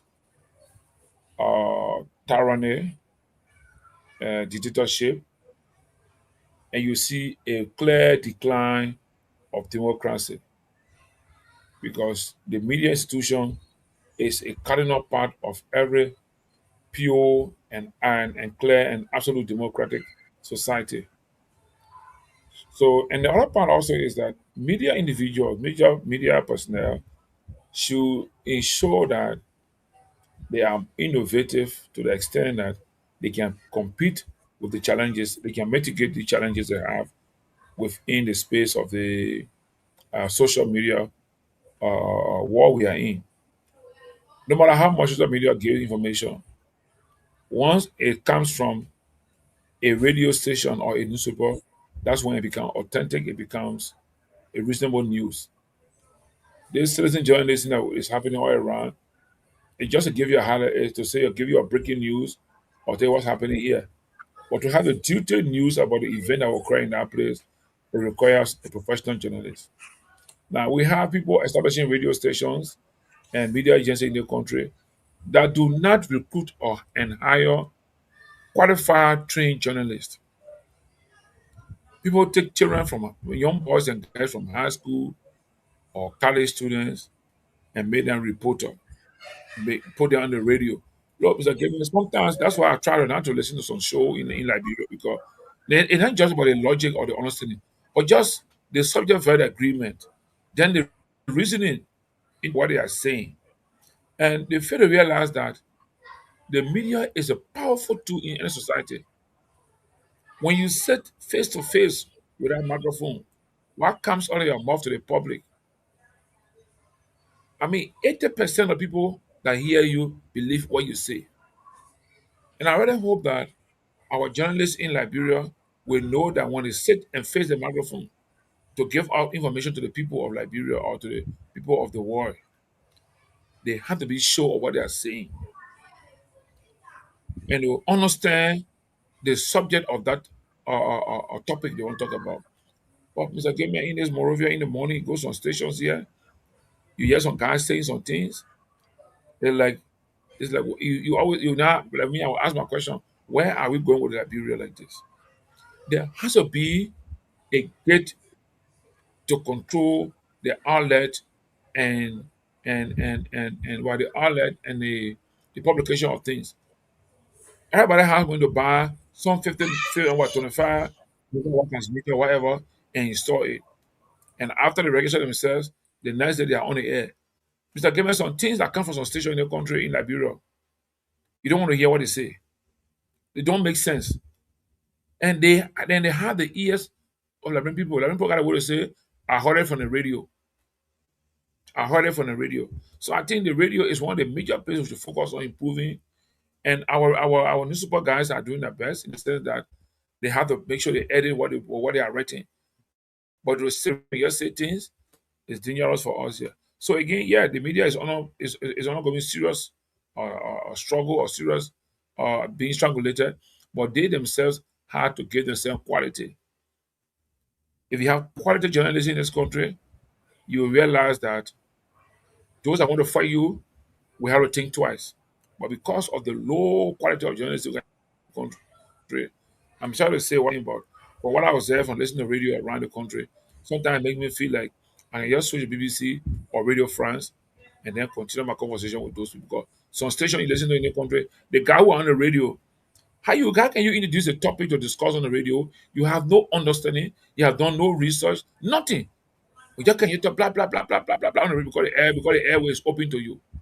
So I mean I agree they are going through tough time, but they have to try to straighten out themselves. The PUN need to work hard to ensure that they give themselves quality. Other than that, they have a long way to go to fight against those that are fighting to strangulate them and keep them all shut in the country. Great. Dr. Peabody, Leonard Dudu said recent public debate have focused heavily on the phenomenon called or described as mercenary journalism, news coverage influenced by financial or political patronage. But industry figures increasingly argue that the term describes sympathy, the symptom rather than the disease. He says the government debt cycle compounding the decline in journalism in Liberia, persistent payment backlog from government. Government is the number one debtor to the country, to these guys. The consequences ripple through newsroom operations. It kills investigative reporting. Investigations are postponed or abandoned because we can't afford to get there. Field operators shrink. We don't have reporters in the field to cover live stories because we don't have money to get there. Experienced journalists leave the profession because they can't feed their families. Editorial independence weakens under financial pressure. In effect, the economic model rewards survival over rigor. And newsrooms struggling to pay reporters cannot realistically compete with politically financed messaging operation that operate without commercial constraint. These guys are on government payroll. Let's say the speaker or the pro tem or this person that have a lot of money got $500,000 in their bank for entertainment. So they can come into the closing argument and get your best person and say, man, how much the closing argument pay you? You say they pay me $100 a month. I say, come on, man, come on here. I'll give you $300 a month. Your pay will be on time. For the next 6 years that I'm going to be here, you got nothing to worry about. Picking, you will look good. When that young man look at the $100 that we are paying him and someone giving him $300 plus everything else, it is very difficult, and you can't blame the person for doing this. This is why he's saying it is a deliberate attempt by the government to break down the media, independent media institutions. But we see that happening already, Mr. Gayman. We see that happening already, and that's why sometimes the independence of the media is so challenging. It's very much challenging because almost all the lawmaker has a radio station. Almost all the government officials have radio station, or they got some people around reporting for them. That's why when you look online, you see all kind of TV. Joseph TV, Paul TV, RL TV, all out there, because these other than and they report for they got their own cycle that they report for. Some of the things that happen is if somebody get caught in some corruption, the next thing they do, they go and pay these people that go online and try to defend them, write a whole lot of story about them and stuff like that.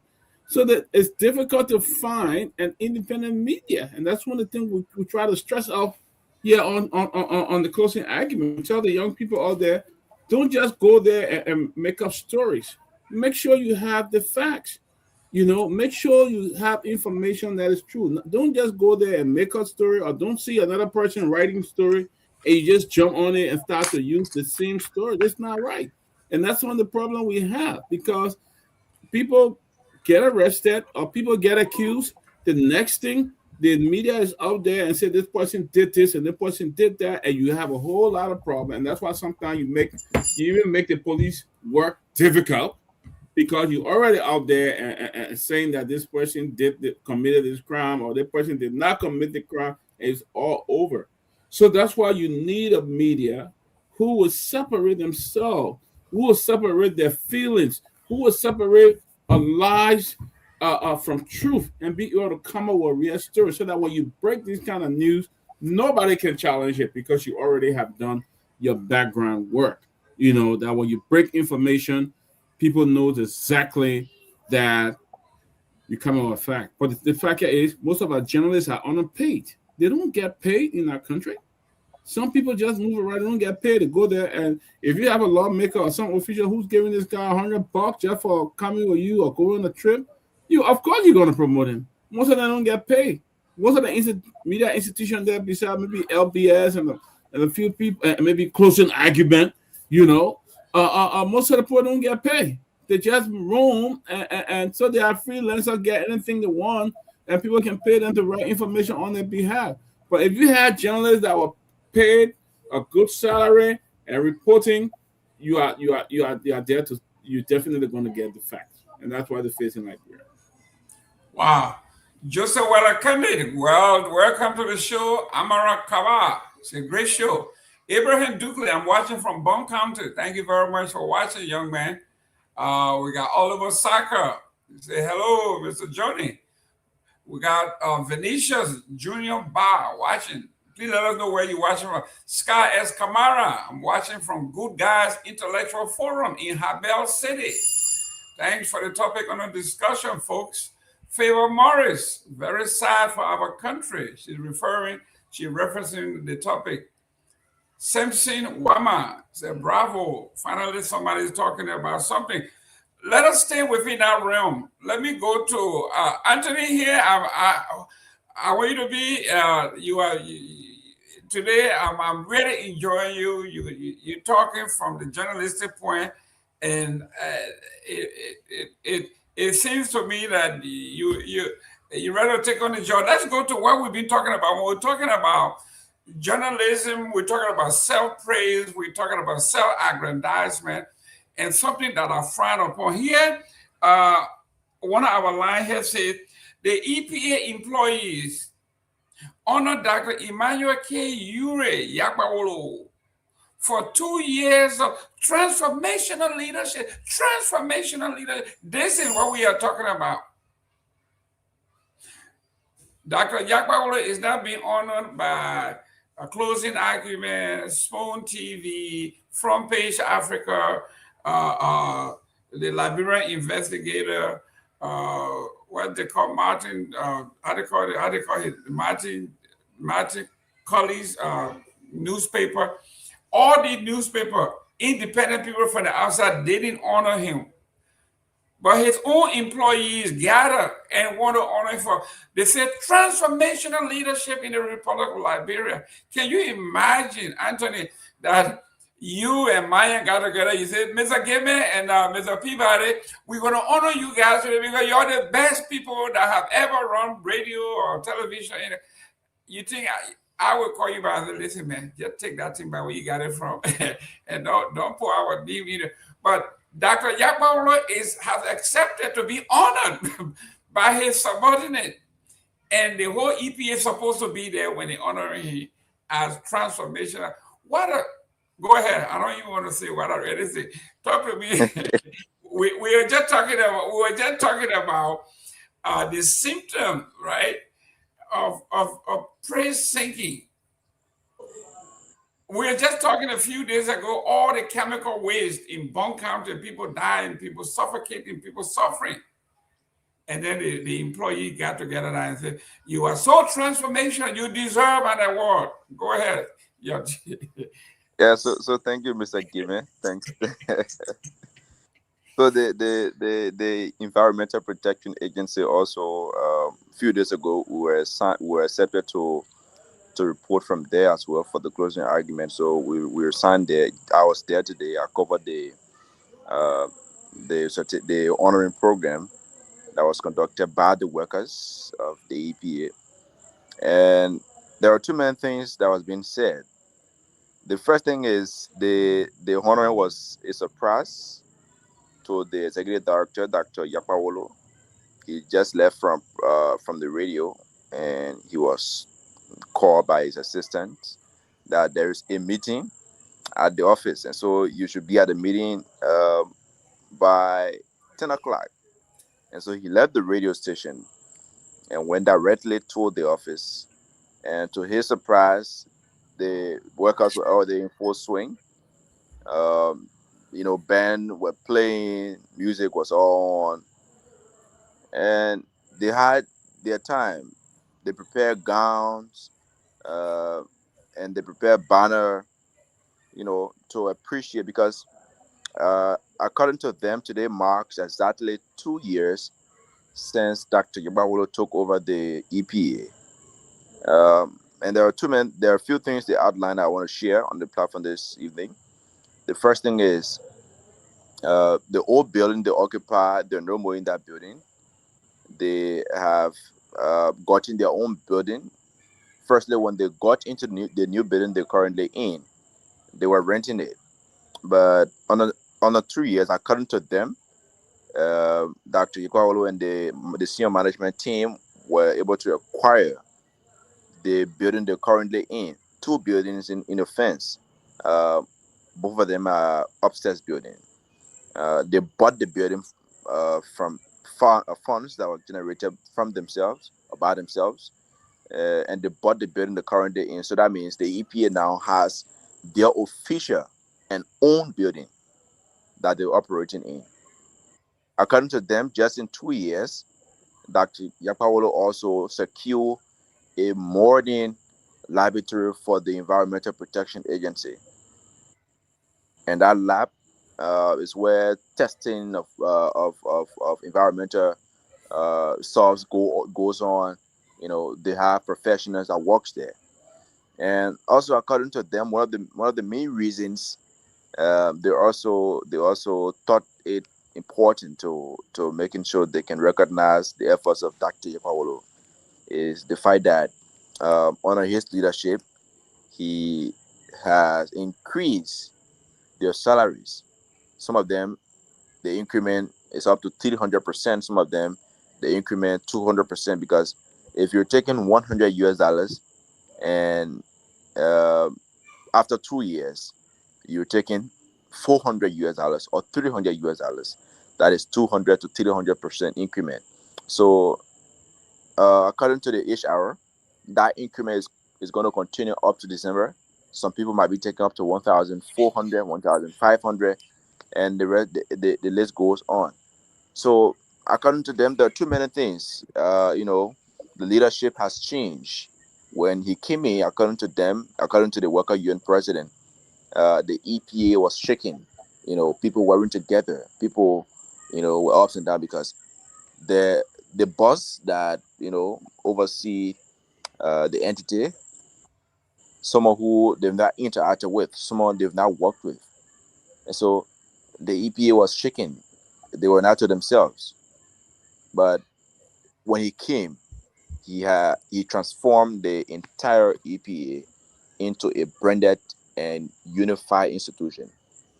You could see, I went live today. You could see the video. They were all joyful, and like you said, thank God it was not the closing argument, or it was not any other media platform that went to just the honoring or the certification or the gowning, but it was workers of the EPA themselves, people who were working there, people who seeing the hand mark of Dr. Nyenwolo, that decided yes, and said he's doing well. We've not seen this before, and I think there should be a need that we recognize his effort, and encourage him to do more, that the EPA can be one of the best agencies in Liberia. So from my own perspective, I think the workers, as a gamer, I think the workers are the ones that are the direct beneficiaries or victims of what happens at the EPA. And so if they're coming up to certificate or to honor Dr. Nyenwolo, I think they're seeing some improvement, because some of the workers that are working there now have worked at the EPA for over 6 years, 7 years. Some of them were employed during the tenure, during the presidency of former President Weah, and they're still there up to now.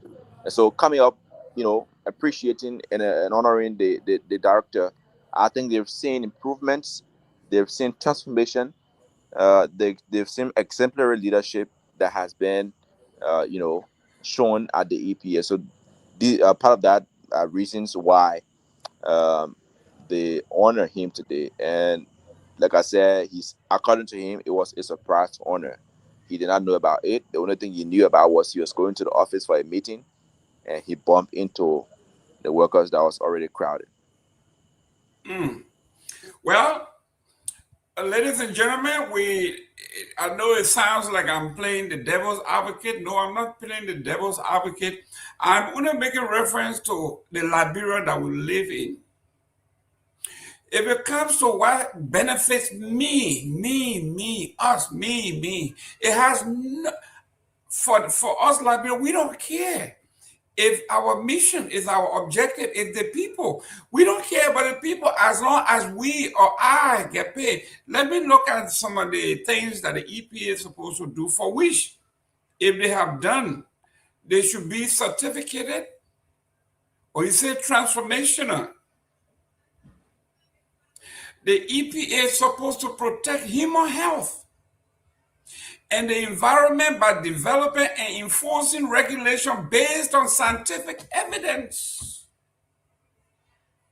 There's nothing in there that says, give me pay.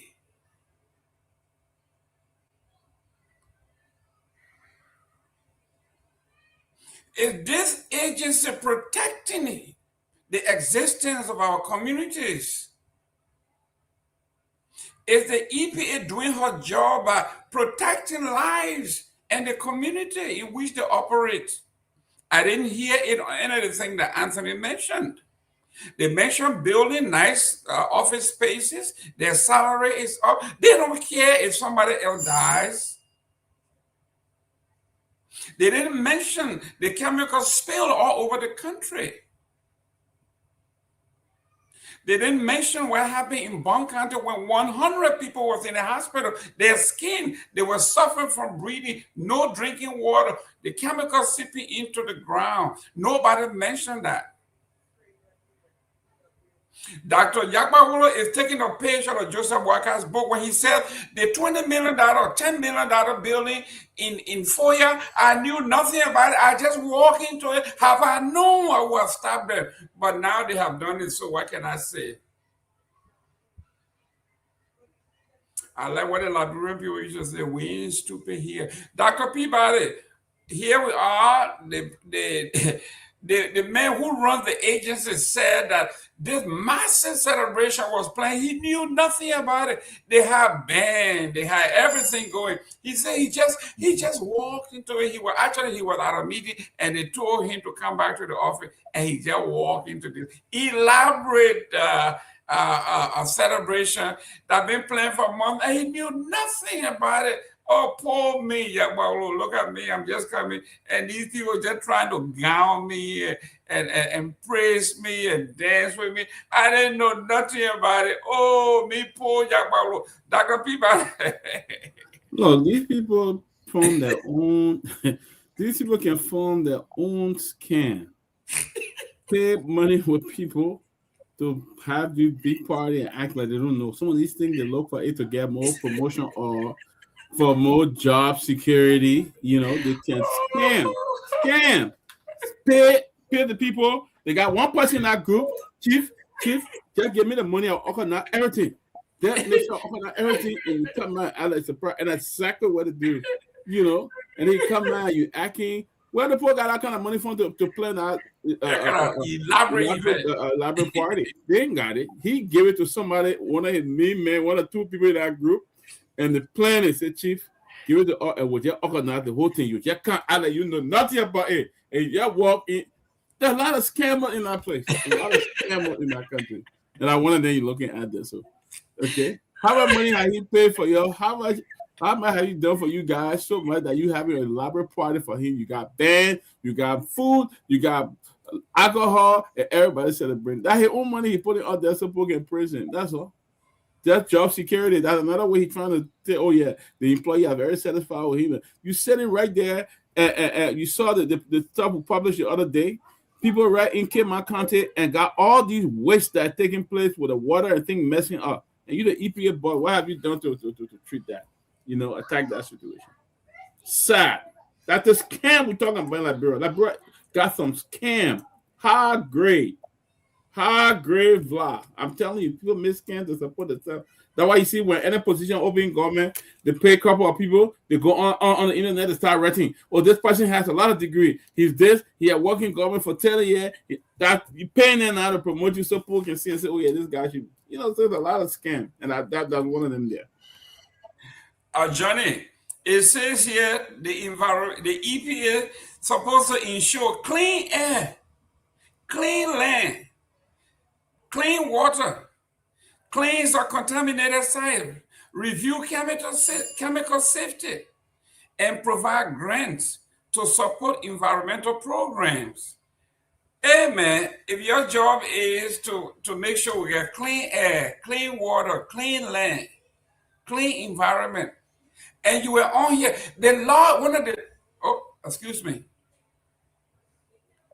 one of the largest newspaper in the world, AP, was just on here. They were investigating the spill from King George, and the man showed pictures upon pictures upon pictures upon the environmental degradation that he said would be around for generations unborn. And not only that, he said there were security apparatus in Dakar following their reporters, intimidating them. He said, yes, we got scared at some point. This is the guy who is being awarded a transformational. I like the word. I keep saying it. Liberian people say we ain't stupid here. Johnny, your take on this award? I know you were at the event. You put that gown on him.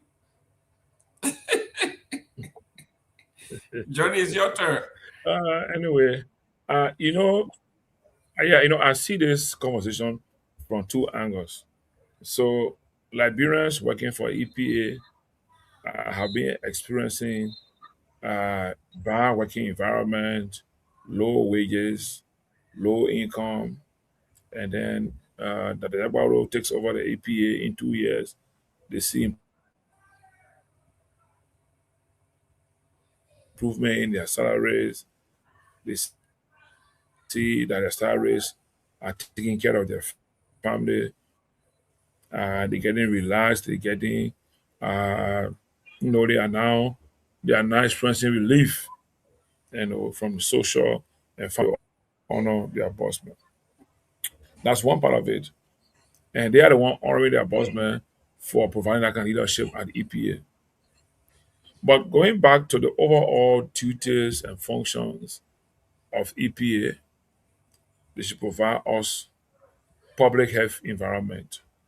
Like you indicated, we have a lot of people doing work that require EPA going to those places to inspect the safety measures there. Safety measures at these factories. Fire robot factory, jetty robot factory, SETI plane or steel plant, a bee mounting, coal mining environment, even ArcelorMittal iron ore mining in Bond County, Okokoya gold mining place there.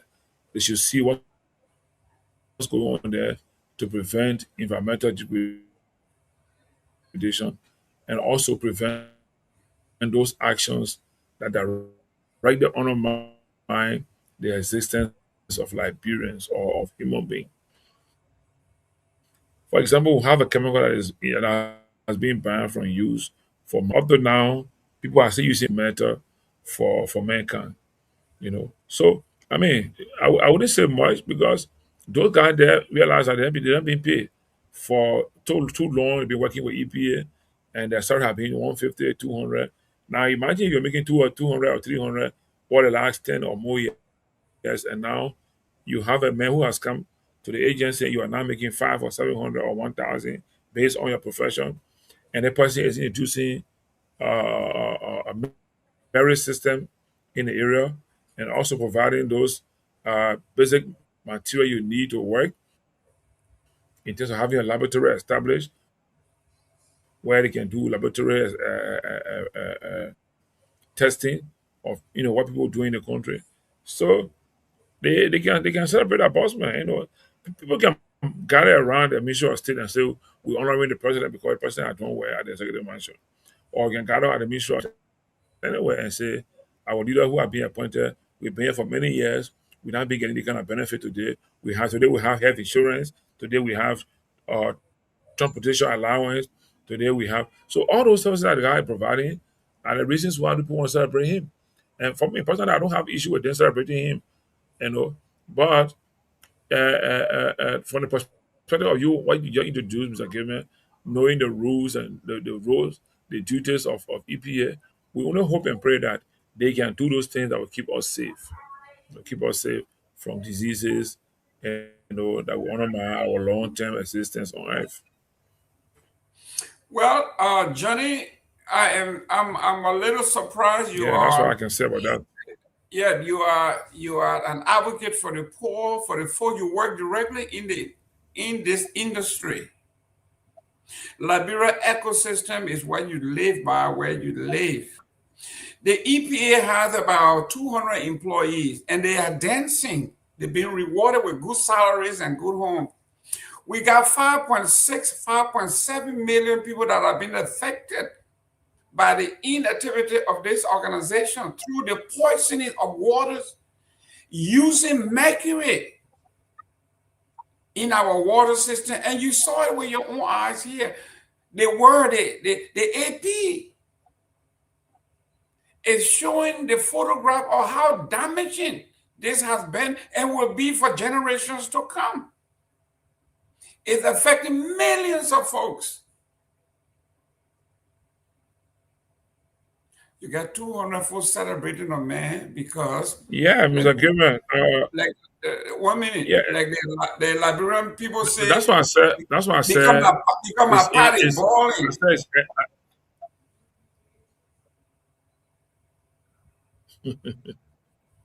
Go ahead, Chief. Mr. Gayman, the point I just made is you have the Liberians that have been... There are also Liberians that have been working over there in our place for the last 10 or more years. They've been getting pay of $100, $150, $200. And we have had it in continuing in this country. So we expect now that Liberians who should benefit from the EPA work to protect us against waste of chemical in the destruction of the environment to act. But what is lacking, Mr. Gayman, here is that what we are doing, Liberians are not aware of the duties and functions of organizations or departments of government in terms of giving them services. How many? If you do a survey, even in Morovia, that we see as the most conscious center of Liberia, to ask people, what do you know about EPA work in Liberia? Out of 10, you have no 2%. I mean, like they say, something they don't know. So how would they even appreciate or revolt against EPA leadership or EPA? If you open the line and say, don't listen to the radio from wherever you are, call us and tell us what EPA is about. No, of course, on public awareness, because they cannot function without the public support to them.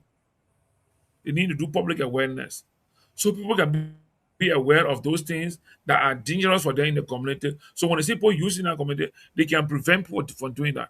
You were talking about a big concession area like Bill Mountain. How about in the interior where they are doing alluvial mining? You have the Chinese, the Ghanaians that have fled from the gold mines in Ghana. They are wasting all here in the country, all the communities. You go there, you can find them in the southeast, you can find them in Lofa, you can find them in Bapolu, or in the jungle, destroying the forest. You understand? So, I don't recognize the fact that Liberians are not being served by EPA. I'm just saying those Liberians that work for EPA are trying to appreciate him because the leadership has given them something home. So now that the guy has taken over this place, and now they can realize that their children's school fees are paid, their house rent is paid, they can afford meals, they can afford transportation, they can afford health facility or health benefits. They appreciate that postman for that. But that does not negate the fact that EPA need to do more to protect the majority of people in this country in terms of the environmental protection, where mining agencies are destroying the waters. And water is key to our survival. So if the water is being destroyed, it is us now, Mr. Gayman. It is you and myself. If it had been you and myself on the platform that were giving praises and honor to Yakpaolo, then I will have issue with you and myself for giving him praises for what he's doing. We know that the environment is still under attack by these mining companies and concessionaires. But the people in the EPA want to celebrate their boss man for giving them better wages today. I don't have an issue with that. Seriously. Okay, ladies and gentlemen, Let me welcome James Coney. I don't know where he's calling from. We're talking about prophetic James Coney. August. I'm watching from Dwazon, District 1, Mangibi. Political commentator, Clarence Sita. Kolo. People everywhere, keep on the good work, guys. I'm following from District number 11. Okay, District 11. Be thankful artists in Liberia thinking about their pockets. Yes. Samson Wama, bravo. We are saying here, it is the mindset of everybody. It's all about me, myself, and I. The president gets there. He takes care of himself and his children and his immediate families and friends. What happened to the rest of the 5.9 million? Nobody cares. The representative from Grand Bassa County or Nimba, they get there and they say, I got 6 years, 3 years for me. I need to get settled, take care of myself, because when I leave, I don't want you laughing at me to say that man was in a house for 6 years, he do nothing for himself. So he takes all the benefits and nothing for the folks. And it permeates our DNA. Few guys working at the at the EPA, because they're in the Liberian parlance, because their pot is boiling. Because their pot, the EPA pot is boiling. So what happened in King George? What happened in Bond County? What happened with the Mercury being, what just happened to Sweet Money Town? The degradation is still there. It doesn't matter. He gave us a raise. Nobody, even the EPA director himself should have said, gentlemen, let us go over what we were brought here to do. After 2 years, have we done ABC for which we can give ourselves credit and pat ourselves on the back? Instead, you got banned. We talk about the pageantry in Liberia. If they don't know how to do anything, they know how to put up a show, a good show. In Liberia, where everybody is struggling, you were able to hire a band and transport them there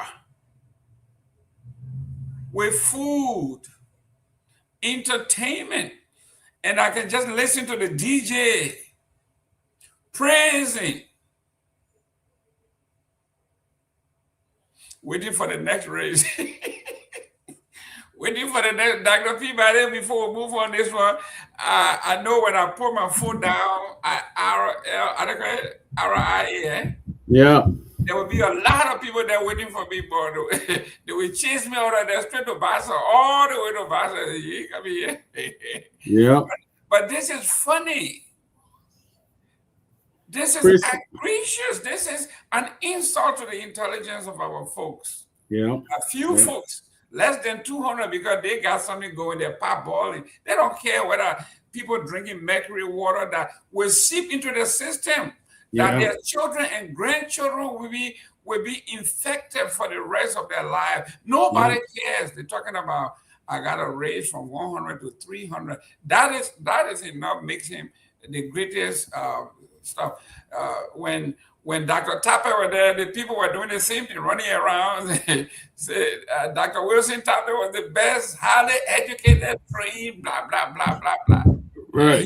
He left now. This guy comes now. He is. Remember, they're all doctor now. Dr. Tapper, Dr. Wilson Tapper, Dr. Yakpaolo. They're all doctor, but they can't cure nobody. Nope. Close up on this one, so we move to the next topic. I mean, so it's just the deception and the betrayal mixed with corruption that we see in our country. People they're so deceptive. People are easy to be carried away for instant gratification. I mean, because of a little handout, they can turn the whole life behind just to have that instant gratification and go in. They're only concerned about what they will get right now. They don't look at the long term. They don't look at what will make them to get to the next level. They don't look at it. And that's why we're seeing here at the EPA. It was another charade, just grading people, paying people to come and promote you. So President Boaka and others can say, oh yeah, that man has doing a great job. Your job should not be measured by bribing people to have party for you. Let it be measured by the quality of work that you do. Let it be measured by the kind of people that get impacted, by the work you do. Let it be measured by the people in Cape Mine. Say that when B Mountain create a healthy environment for them, the clean water and other places like Mitasti, let it be measured by that. It shouldn't be measured by party, people drinking and praise, singing songs and things. But that's not what Liberia is about. And that's why we see these kind of scammers other than in government thinking that they're bringing change to the country. It'll be difficult to get the change that we need because you got a bunch of crooks who are not up to the par. They're up to themselves. And that's what we're seeing there. Great. Talking about the environment, we're coming to talk about once ally knew, now they are foes. We are talking about, like Tomalin usually say, during the in the next 3 years, there will be people crisscrossing carpets. People who were supporting Joe, we are now supporting Ability, like us. There are some people who were supporting Ability, now supporting ANC people supporting Unity Party, people crisscrossing. And this particular topic is, we are talking about the senator from Grand Judea County, Senator Pena, is now attacking George Weah every day, every time. We're coming to that, but for now, we're talking about the environment. Let me go to Johnny. Johnny, we were talking about the way they treat our people. The headline from Front Page Africa this afternoon said 27 arrested, police weapon retrieved after Afghans worker clash with security in Yekepa. Police in Nima County have arrested 27 individuals following a violent protest by workers of Afghans, a subcontractor of Metal Steel that left 8 police officers injured and briefly disrupted peace in the mining town of Yekepa, Nima County. Nima County Police Commander ACP Lamin Mending confirmed to Front Page Africa that the arrests were made after a protest over alleged unpaid salaries and benefit escalated into confrontation with security personnel. We can confirm that 27 people have been arrested. ACP Mending said, we urge all Afghan workers to return to work and pursue their grievances through legal means. We want to be clear that violence will not be tolerated. Afghan, an auxiliary company contracted by ArcelorMittal to construct the multi-billion-dollar iron ore concentrator plant near Yekepa, employs more than 800 workers. However, the company is reportedly winding down in construction operation. Early Wednesday morning, a group of workers assembled at the Afghan headquarters office in Yekepa demanding payment for what they describe as unpaid salary and benefits. This is what we were talking about here. This bossman here, he will soon have his own people come in and cheering him on. The poor people that have been doing the work all along, 800 people are not being paid. And they are just working, going to work. Those at the top getting paid. What happened to the money? This is a contract. The money comes from Metal Steel to Afghan, and Afghans also pay its workers. The workers are saying we are not being paid. For it to reach this level of violence, that means they may have had it to their wits' end. When it reaches to this level, it's not the first time they have talked about it. And you know about these things more than I do. What do you think about what's going on in Nimba? No, Mr. Gayman, this is a problem with Liberia. These things have been raised over and over by the Liberians and workers of AFCON. And because of the same way we have our political elite playing roles that they do not be playing in these labor sectors, these things come about. And they don't understand that this these kind of things will happen. When they happen, they send a negative signal about the country, and it reduces people's desire to invest, knowing that the labor force in Liberia has an attitude of violence, not knowing that this violence do not just come about when the way they want to come about, but they are the reason for this violence is because of poor governance, poor leadership, and poor intervention into these labor matters. Now they are using the police to arrest these people, take them to the police station, back off. But these guys have worked for this company. Why would somebody work for you and you keep that pay for more than 2, 3 months, you can't pay them? And that work is a very dangerous and hazardous work. I'm just surprised that doing the kind of work, you won't be paid at the end of the month. Look, Mr. Gayman, I don't know why your recent trip you ever went to Nima or Far Yekepa. If you are going and see how people live in Yekepa, and you see you hear about the name a multi-million or what kind of $1 million as like you will get discouraged about why you have such investment in this country.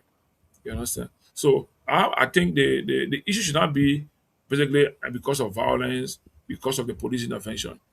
That matter should be resolved by the labor ministry in a way that our people will be paid their just salary and benefits so that it can create a peaceful working environment in the mining sector. Keeping them in the police cells or taking them to court is not going to solve the problem. That is going to continue in that place because once they are not paid and you keep riding on their rights, they will resist no matter what you do to them. So I think the best they can do is let's look into that matter genuinely, sincerely, identify the problems that they have there, work with the investment there to see how those people problems can be solved, pay them their money.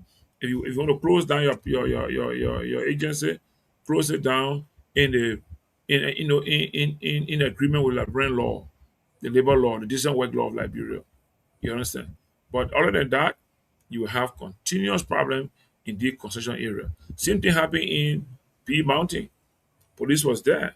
And again, we heard what the police did.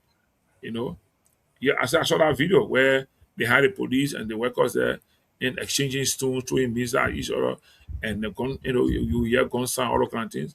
It's not good for Liberia. It's not good for Liberia because we're trying to build our economy. So the mining sector is one of the major, pillar, for our economy. So that the mining working environment must always be conducive, peaceful, in a way that people work, they are paid on time, they get their benefits on time, and you can get more productivity and get more income and revenue as a government. So I think the 20+ person that was arrested, my advice to them is that turn them over to the Ministry of Labor, and let the Ministry of Labor look in the matter between the employee and the employers to know the issues that are there. Maybe after that, they can look into the criminal aspect for the violence that took place. Great. Ladies and gentlemen, this is what we are talking about when we talk about the environment. The environment is not only the chemical, when the American man or the Western people say, you have to create an enabling environment for the economy to thrive. This is what they are talking. The environment is the entire economic ecosystem where workers get paid, companies are protected, and all of these things. Now let's transition into something that have always touched my heart. And it said APM terminal cut rice handling cost, introduces fast discharge system. ATM. Liberia rice import chain is undergoing a structural shift after APM terminals introduce a new cargo handling method at the Freeport of Monrovia that sharply reduces handling charges, accelerates vessel turnaround, and target one of the biggest hidden rivers of food prices, demurrage, they call that, or demurrage. Effective February 1, 2026, the terminal reduced price rice discharge limiting rates handling rate by more than 1/3. Importers now pay $10 per metric ton for pre-slung rice cargo, down from the previous $15 rate. On a typical 50,000 metric ton shipment, that translates to roughly $250,000 in direct savings before the commodity even reaches the warehouse. Industry officials say the reform changes not only the cost structure of rice import, but also the speed at which cargo moved through Liberia's main port, a factor that historically inflicts consumer prices despite stable global supplies of the commodity. Johnny, your take on this one? The government reduced the importers' price for bringing rice into the country.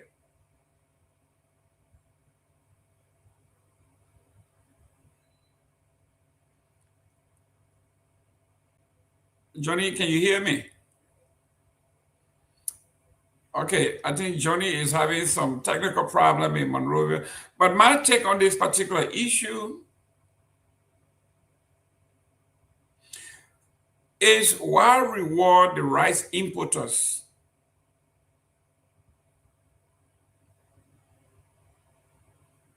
To import more rice. If you are saving the Lebanese and the Indians $250,000 per 50 metric tons of imported rice, why are we keep investing in these importers of rice?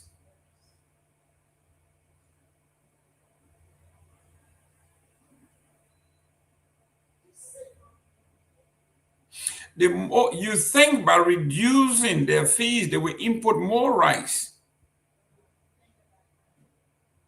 And the Liberian people will be happy. Not knowing what you are doing here is suppressing and disincentivizing the local rice. The local rice producers. There is no incentives for the man upriver or upcountry to produce rice. You are giving all the bricks to the importers of rice. You are making it easier for them to transport and bring more rice into the country. But the Lebanese and the Indians and the rice importers bring in more rice. They are flooding the markets, suppressing the local rice grower in Vanjima and Lofa County for bringing rice because nobody has interest in spending that much money from Lofa to Monrovia to sell when rice is in abundance at a cheaper price.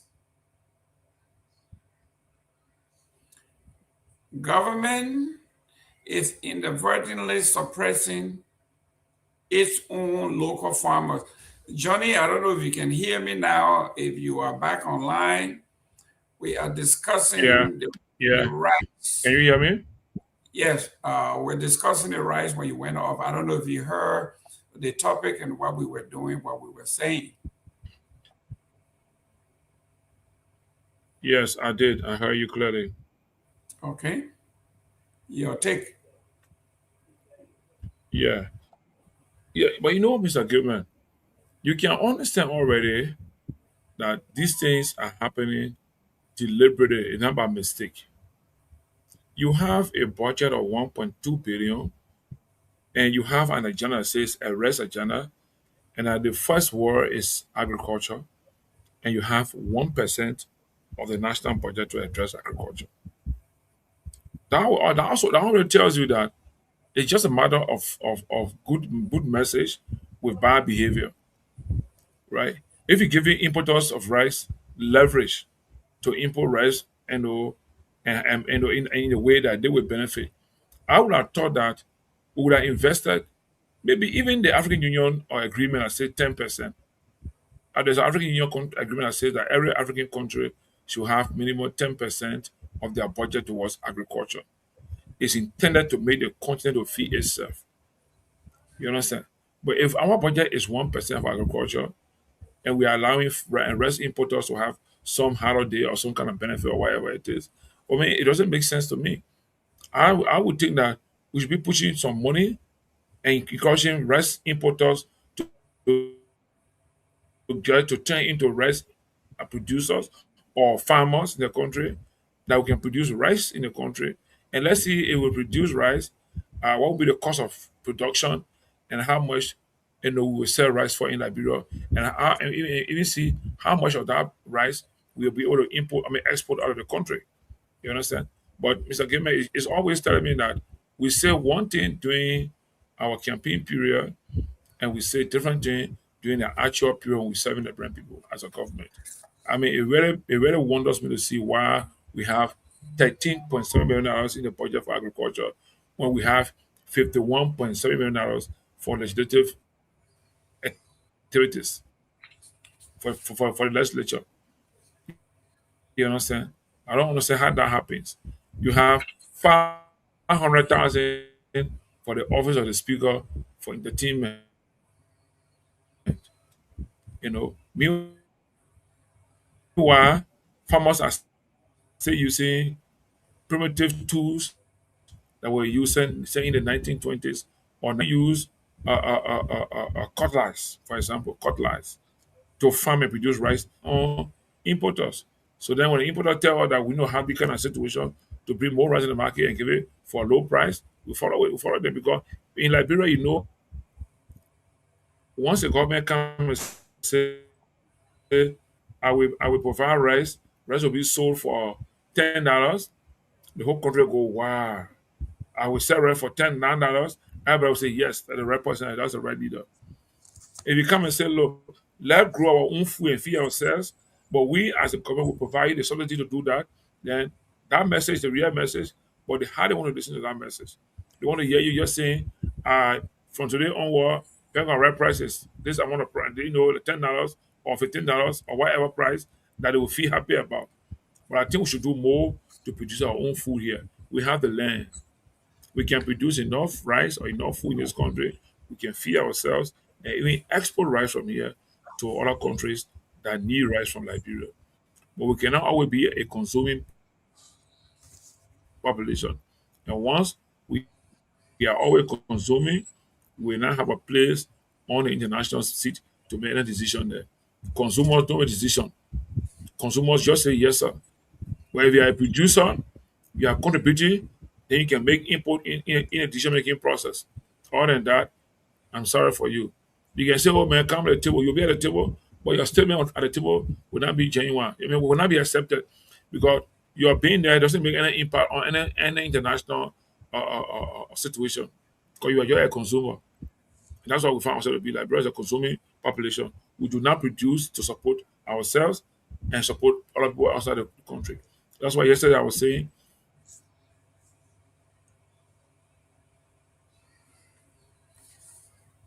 Liberia has abundance of water.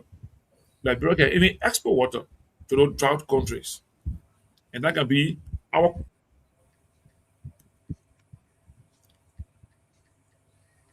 can you hear me? Yeah, your internet is really, really bad.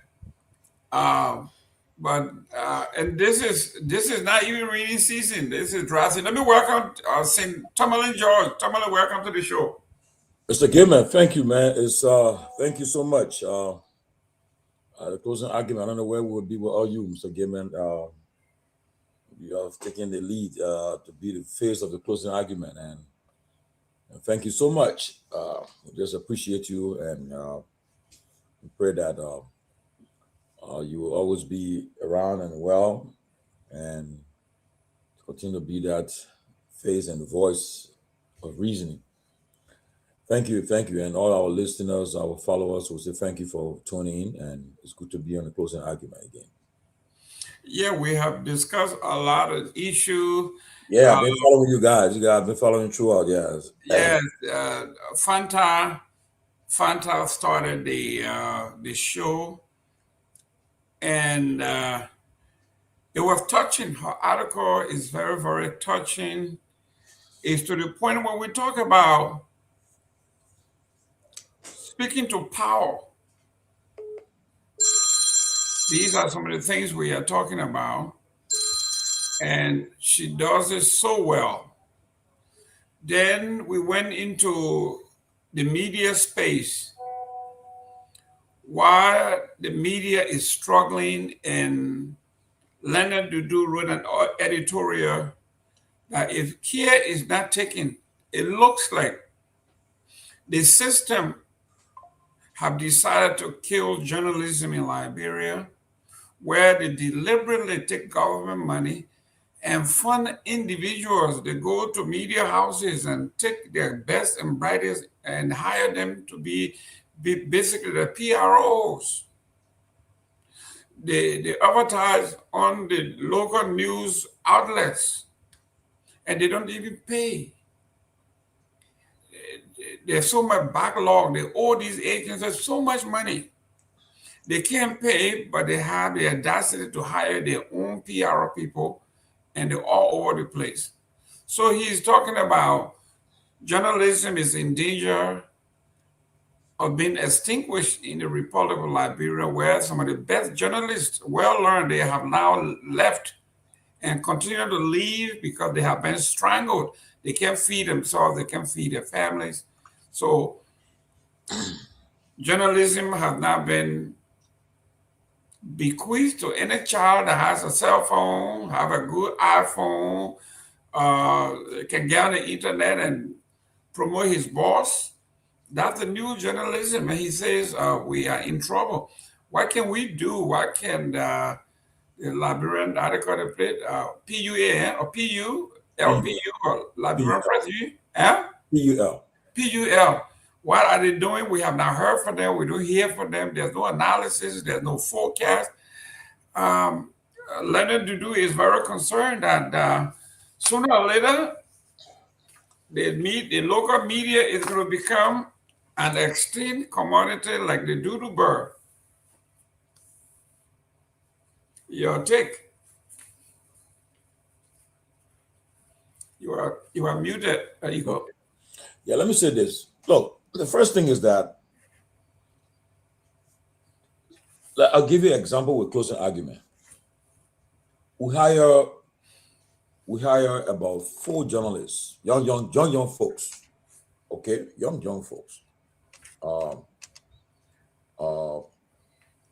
We had a payroll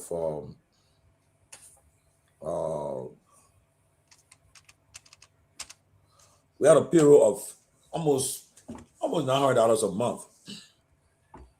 You will get to realize that you hardly find any journalist in Liberia getting paid.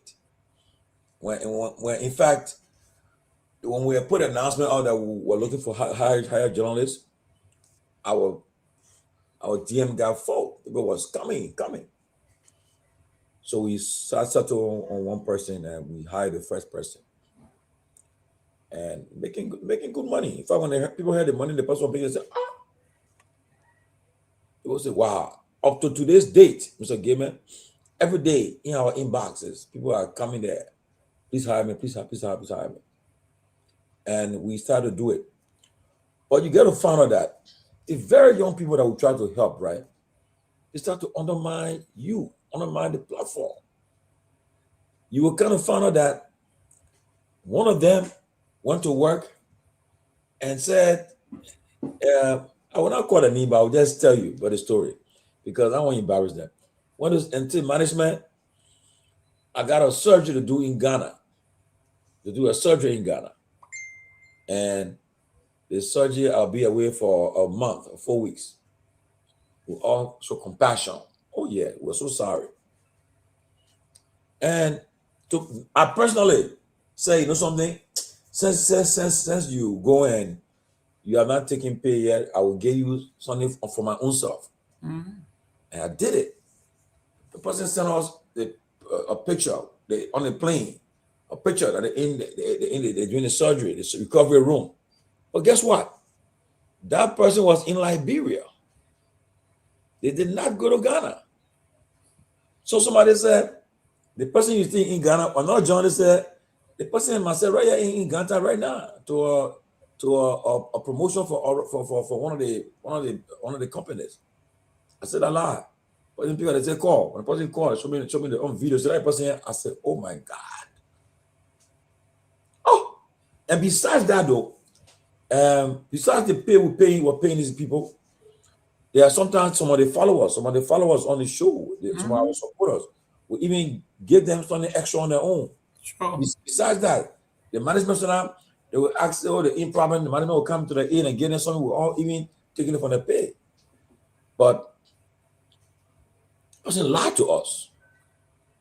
I mean, by the minute we said, we confronted the person, I said, oh, I will resign. They quit.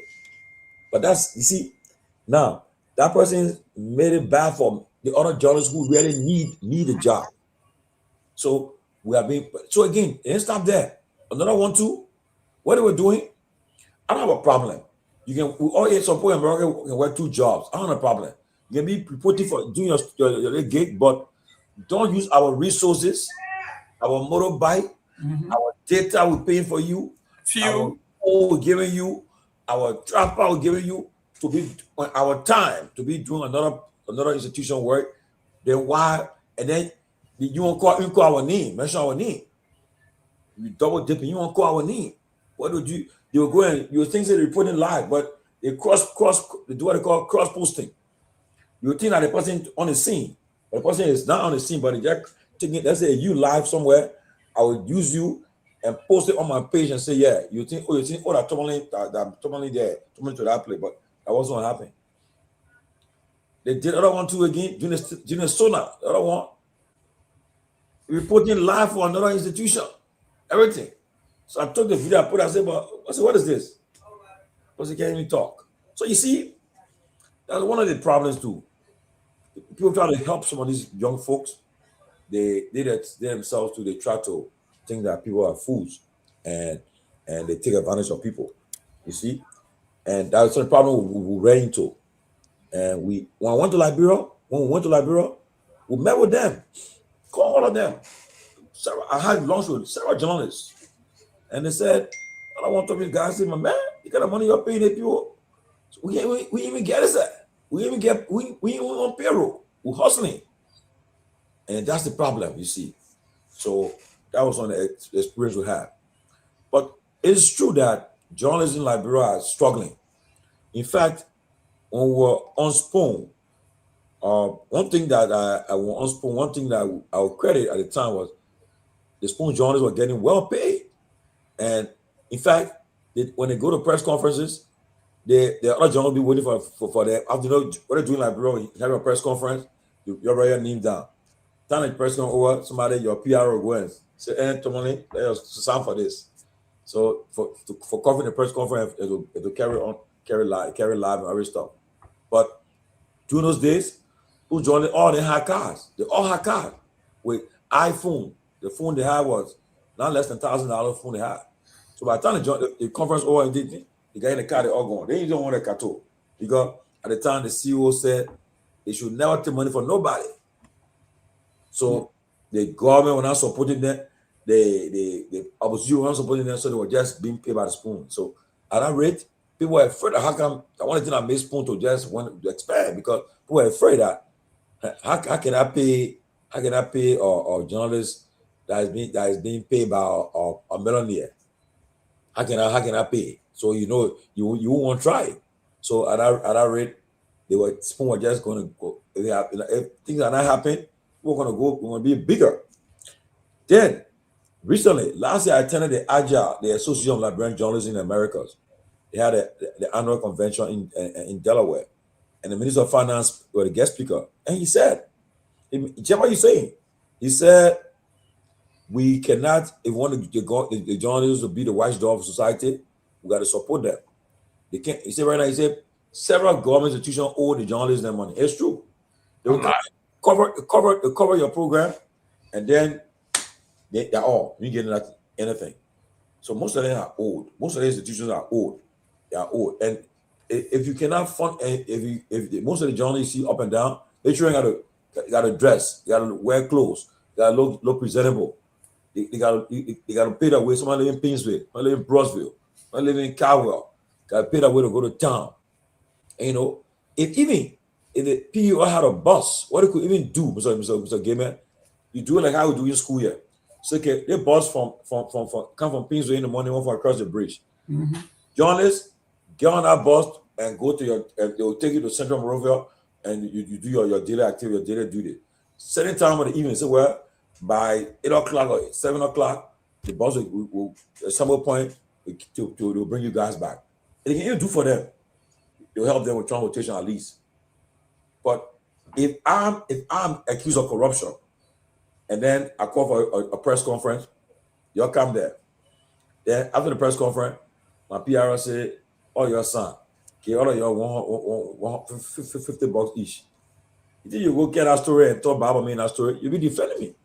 And that was happening. That was happening. So you know that the struggle they're going through a lot. And if people are paying these people that they owe them, what they owe them, they will be better. But that's what happened in the country. It's sad though, but that's the reality. They are struggling because of that. And if some of them determined to do a good job, we got some good ones there, but they're struggling. It's not an easy thing. Okay, I mean the two young guys you see coming, Anthony and the other guy. Look at our page since they and they are just freelancing right now. Okay, see what they're doing already. They're expanding the page. They go there, they report good story and reporting there. They're expanding. Hopefully, in the nearby future, the management will really find reasons to say, well, they get on payroll. But that's a struggle they're going through. You know, besides that, other journalists in Liberia too, they will call you. Churchy, my man, what's up? No gas money. It's not easy, my man. The family rough. The family, no school fee. Don't tell me now. If that man is a journalist or woman is a journalist, you think he will, and you go to an official government or elected official, and he has story on them. You think he will easily, he takes a man, bring that story there, go and change that thing or drop that stuff, take it off. We'll give you $500. That man leave that $500, they can't go. The man that $500 can pay your train, school fee, pay your rent, everything. So that's what happened. The struggle is they are going through a lot. And I pay to them, but we pray that PO can step up the game. Well, ladies and gentlemen, thank you very much for tuning in. We've been reading your comments. Wherever you're calling from, some of you are calling from everywhere. We've been following and we've been informing you. We owe you a debt of gratitude. Management is going through some changes. Yes, some of you were complaining that you have gone to certain areas to get us and you had to search to find us. That's true. We were supposed to inform you months in advance about the adjustment which we are doing. We owe it to you as we are working through that. Just stay put, share the show. We'll do all we can to make sure that you get the best. Our brightest people will be here. The journalism that we provide will be unfeathered. As you can see, yesterday we were here and I came with a belief and still do believe that the sports minister is incompetent. You saw the CEO came and said, "Hey, Mr. Gayman, I don't think you were fair. You have to give the woman a chance and then evaluate her at least a year after she's on the job." That's what we're talking about, being fair and balanced. They don't ask you to don't express your mind, but we also hold each other responsible for what we say. And when you're fair, you know, the president, the Constitution gave the president the authority, exclusive authority to appoint who he's comfortable with. We know this. So the president has the right and the young lady has the right. She's a Liberian. And it is true, I agree with Mr. George, that give her a year. And then you can say whether after 1 year, which is a probational period, a reasonable probational period in government, because things in government are very slow. So this is what we are talking about. We got 4 more years, little over 3, almost 4 years to go. I would like to quote Tomalin George again. He said, as time goes on, you ain't seen nothing yet. The crossing carpet will be so bad that sometimes you will be dizzy, just doing like this. Who going where? Where's coming where? So this leads us to our next topic, which is they were once allies, now they are foes. I love that subject. I'm not before I'm coming to you, but before go ahead. This guy is asking this question. Are you paying them a fair wage? Actual factor 2. Let me tell you this. The money we're paying our journalists as a closing argument, I don't believe. Maybe 1 or 2 institutions like Liberia either paying along with us or a little above us, but we are paying more. For some journalists, the money institution you see online, they even getting paid. I started met with the people in Liberia. We had dinner together, and they told me, I said, oh, your guy, he said, Chief, we just got that thing, that online thing, but we're getting paid. We'll go somewhere, they get a kato, that area. I said, oh, he said, no fake something coming. So your guys are lucky. So I think we're doing a fair game. Yeah. Anyway, Excellent. Guys, once in a while we will ask you to contribute towards making life a little easier during the holidays and special event for our journalists. I've not seen other platforms do that. That is in addition to what we send, what we do every month for them. And some of you have contributed generously towards our journalists. So we want to appreciate that in addition to what we are doing. So let's go to the next topic. And I'm going to just name few. I know you can go through the list. And you guys, if you are tuning in, the next topic is they were once allies, now they are now foes. 3 years ago, when Joe Weah goes anywhere, the background is nothing but lawmakers and supporters with a beret and dancing and carrying on. Today, the spokesperson, we're talking about Kanyo Bala, strong Silesian supporter of the president, architect of the CDC message. We go to Grand Gide, and we talk about Senator Zoe Penner, who called Joe Weah a cousin, a brother, a nephew. They were inseparable.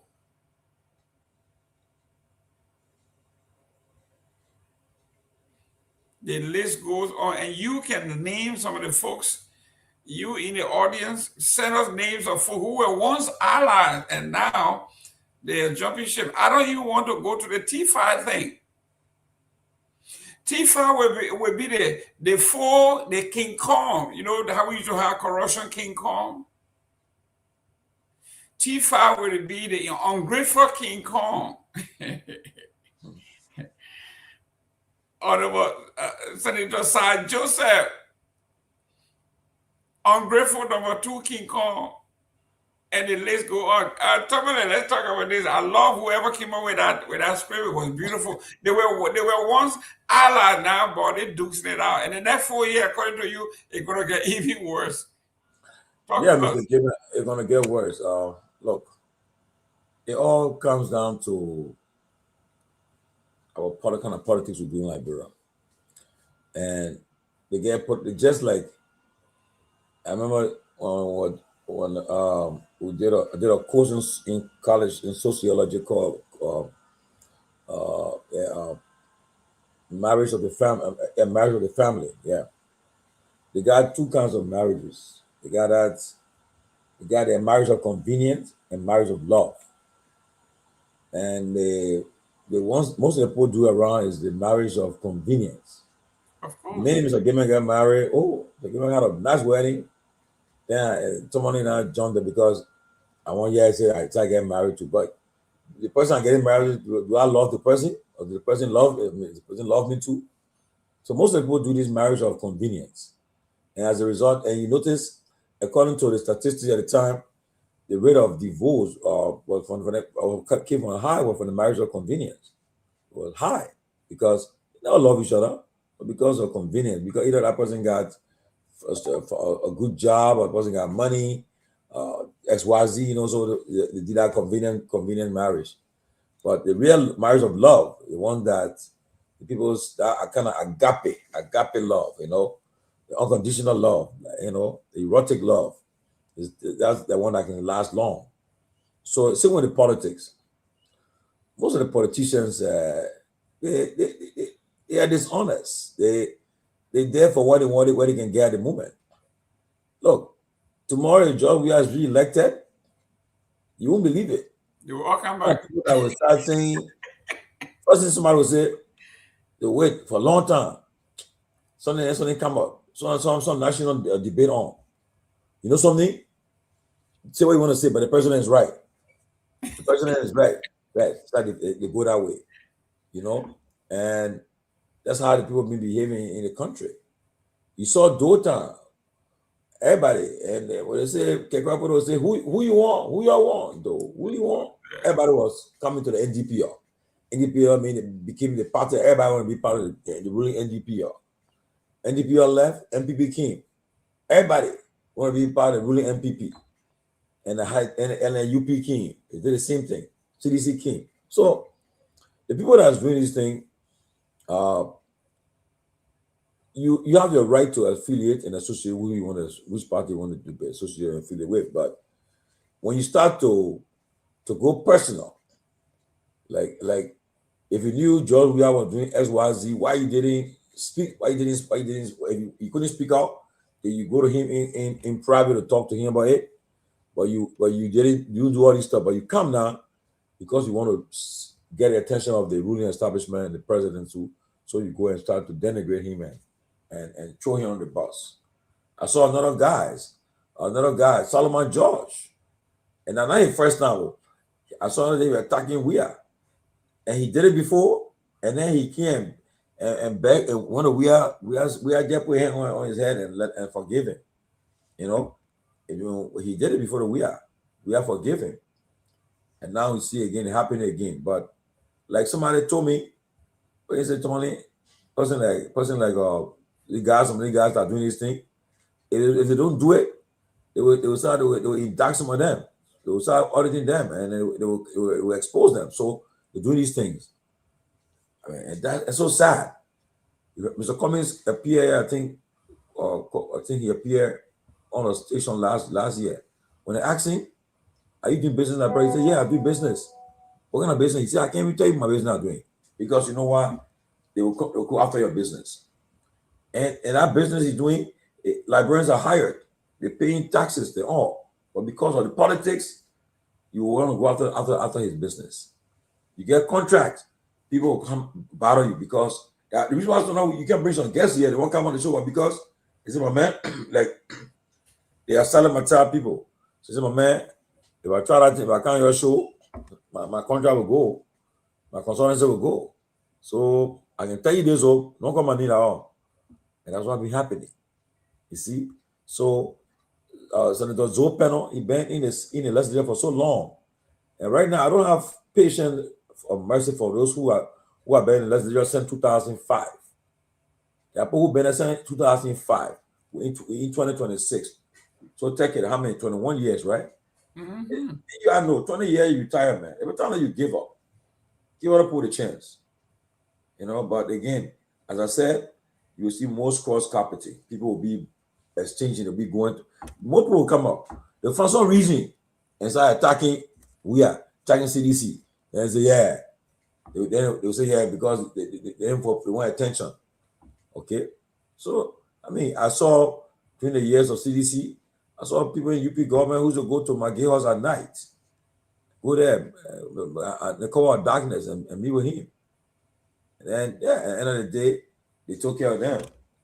But it left for you how you elevate your politics, because men like you're in Liberia now, you will not find yourself in that thing because you're your own man, make your own money, you're an employer. You employ people. So you see, and the problem that people face too much again, on this. You see, if you handle in the Congress here, majority of the people in the Congress are millionaires. Yep. The people are multi-millionaires in the Congress. So by the time they get here, so what kind of business or person will go influence them? You see, like right now, yesterday they did a deposition of the guy in Ohio. That's a man who won for $9 billion. Okay, tell me now, that guy, you think is our people there? The man tells you, look, I'll give you something. You're leaving. You're trying to leave a drop their case. They will compromise it, but because all the boys they got money, they believe in the principle, they believe on the facts. You're not going to easily and get rid of them. So that's what's happening. People will just betray their cause, betray their parties, betray their leaders, and move on. But you'll see more than that. More than that. Wow.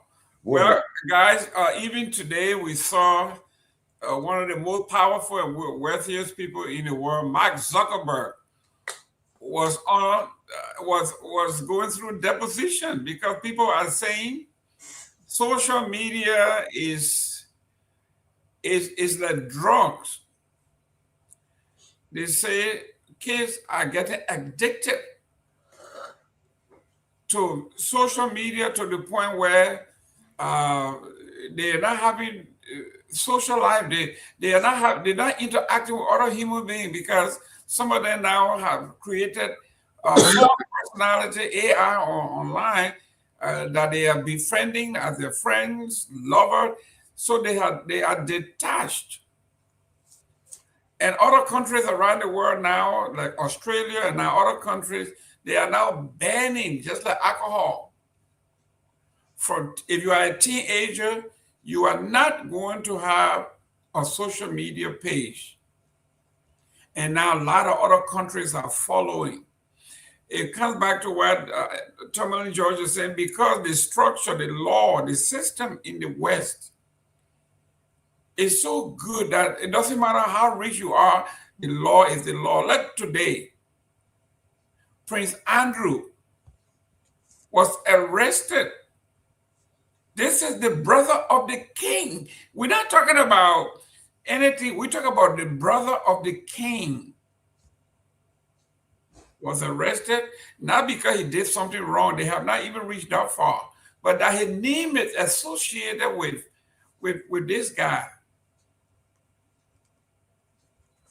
He was dethroned, he was disrobed, and today he was arrested and taken into custody. Where in the world do you hear that in Africa?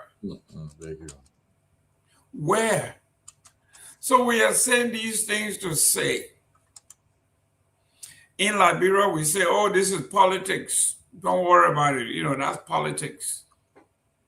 You related to the president, or you related to the justice minister, all you have to do is pick up the phone and call and listen, man, let the picking go. This is what Fanta was talking about. She says, when it comes to the poor, justice is so slow. But when it comes to the powerful, justice is swift and vicious.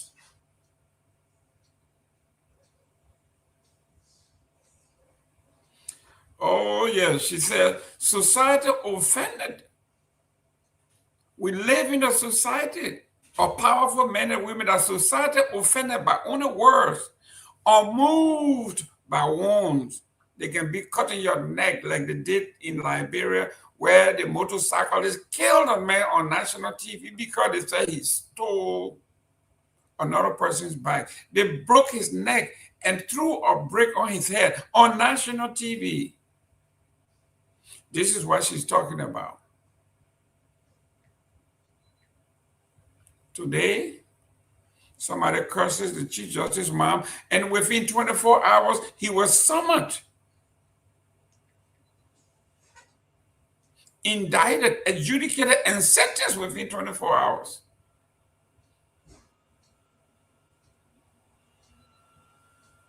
The justice for the poor, the wheel of justice for the poor turns slowly, but fast and swift and vicious for the powerful. Chief, you sent me this article, I read it, and I'm saying to myself, wow, when we're talking about speaking truth to power, this is it, Tomalin. Yeah. You can't go no further than this. This is the truth. There's nothing wrong with this article. It is the truth. It is powerful, but it's right on the money. I read this, and this is a Muslim girl who everybody thinks should be jumping because this man is cussing women. She's smart enough to know that you are falling for the yoki doke. This is not about Prophet Key, she said. It's about power.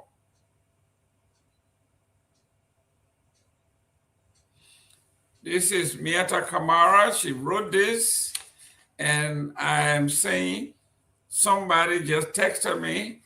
They said that, what she say? Is she still with CMC? We heard that there's a divorce between Kamara and CMC. Tomalin, expand on her thought, her critique of the system in Liberia, and have you heard anything whether she has divorced the CMC? Well, I've been in touch with Madam Kamara.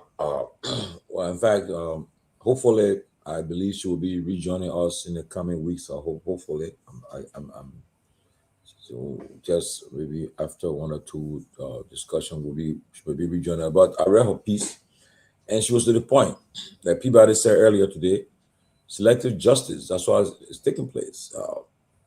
If anybody like the chief justice was on the bench, and when this Prophet Key used to insult President Weah consistently, and caused his mother, his grandmother, President Weah got it worse for him.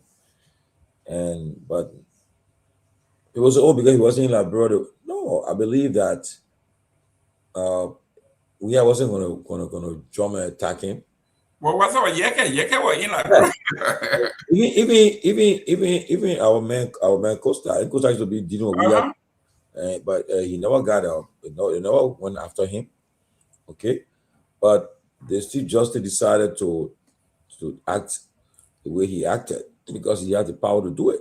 And I told Prophet Key, I told him the eve of his incarceration, I said, Prophet Key, you're gonna go to jail. I told him that Sunday, I said, you're gonna go to jail.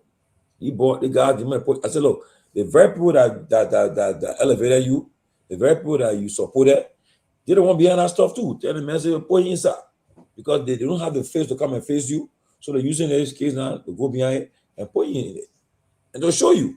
You think if you people want to get him, or you think you were being jailed? No.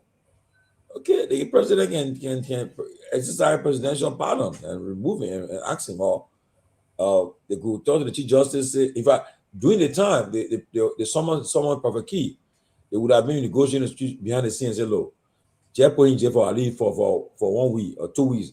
Just get him 1 month or 6 months, and Prophet Key is and honestly, he's in jail. It's just that they put him in a room with some young boys, but so forth. But his family takes food to him there every day. They carry food to him in the prison. I talked to somebody who from his family member, yeah, and she's not lying. Okay, she actually frontally spoke to reality that the justice is not fair. Okay, it's not fair, and that Peabody said the selective justice. You take one case and make it, you prioritize it, and also that's the problem. That's the problem, and you see what Prophet Key. There's a Muslim woman saying this thing, okay, and even though most of the people that support Prophet Key are women who support him, some of them openly support him for when he was doing his using the invectives on people. They supported him. and so forth.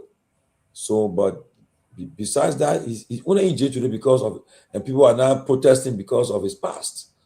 Had it been somebody else, perhaps, who they took advantage of, people would have made some noise. People would have been going on from radio station to radio station, making noise. But people just right now, they're criticized now and let it go. Now they're here. I seen that to Ricky. I said after 1 or 2 days, you'll be forgotten. Your issue will move on the national and discourse. The conversation won't be part of, they won't talk about you again. Only in bits and pieces now. And now you'll be forgotten. You're not central person there. And he seen it. That's it. After 1 or 2 days, they talk it over. Move on. Next topic. You see? By the time it's happening a week, before tomorrow, Friday, it's not happening, that topic will pick up. So that's the reality, and he facing now. I'm sorry, but just reality. And Fanta was on point. And I look forward to seeing Fanta with us be in the coming weeks or so. And maybe she'll be able to double down on what she said further in her post, her piece. But she was on point, though. She was on point. Fanta knows. I pick all the newspaper, print them out, and I stack them. So when you come, you can see. I didn't say it. It's right here. All I have to do is just go into my archive, pick it up, and say it. But before, I know it's about 7:30. We'll be getting together. But let's talk about something that I saw today on social media that I thought was embarrassing. I saw Clarence Jackson from OKFM. Wait, Mr. Gayman, hold up, point. Give me just 30 seconds. I'll be right back. Okay. While he's away, I'm going to hold that point, and like he says, let me be talking about the Ministry of Agriculture has unveiled a 5-year corporate strategic plan. The plan says the plan is 25 to 2030, designed to shift Liberia agriculture sector from policy ambition to measurable output, placing food self-sufficiency, institutional accountability, and private sector participation at the center of national development strategy. Officials say the framework supported by the International Fund for Agricultural Development provides the operational blueprint for executing priorities under the National Agriculture Development Plan and aligns with the government's broader goal of reducing food import dependence. Launching the document in Monrovia, Agriculture Minister Dr. J. Alexander Newtet described the initiative as a transition from rhetoric to performance-based governance. This launch is a national commitment to ensure that Liberia feeds itself, creates opportunities for wealth creation, and builds a resilient agricultural economy for future generations, he said. Liberia possesses more than 4 million hectares of arable land, consistent rainfall patterns, and a predominantly youthful labor force, structural advantage that official knowledge have historically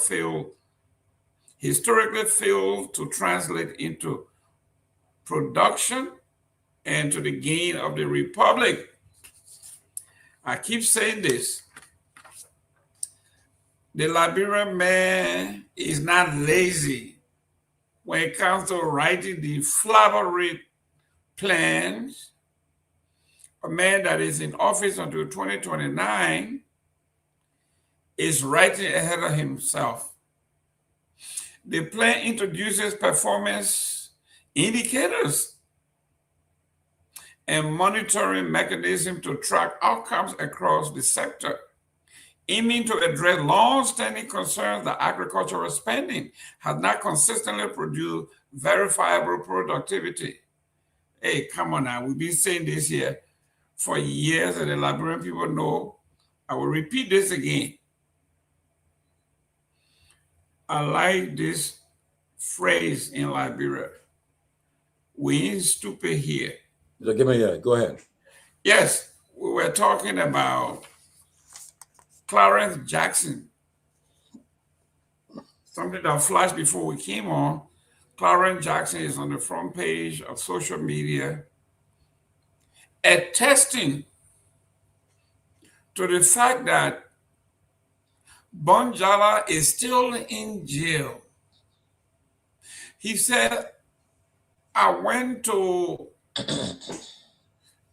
the Monrovia City prison and I saw him there.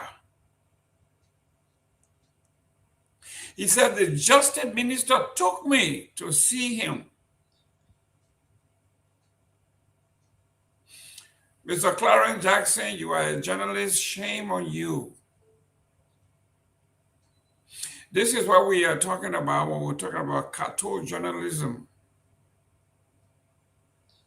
The man who incarcerated, the system that incarcerated, or so-called system that incarcerated this man,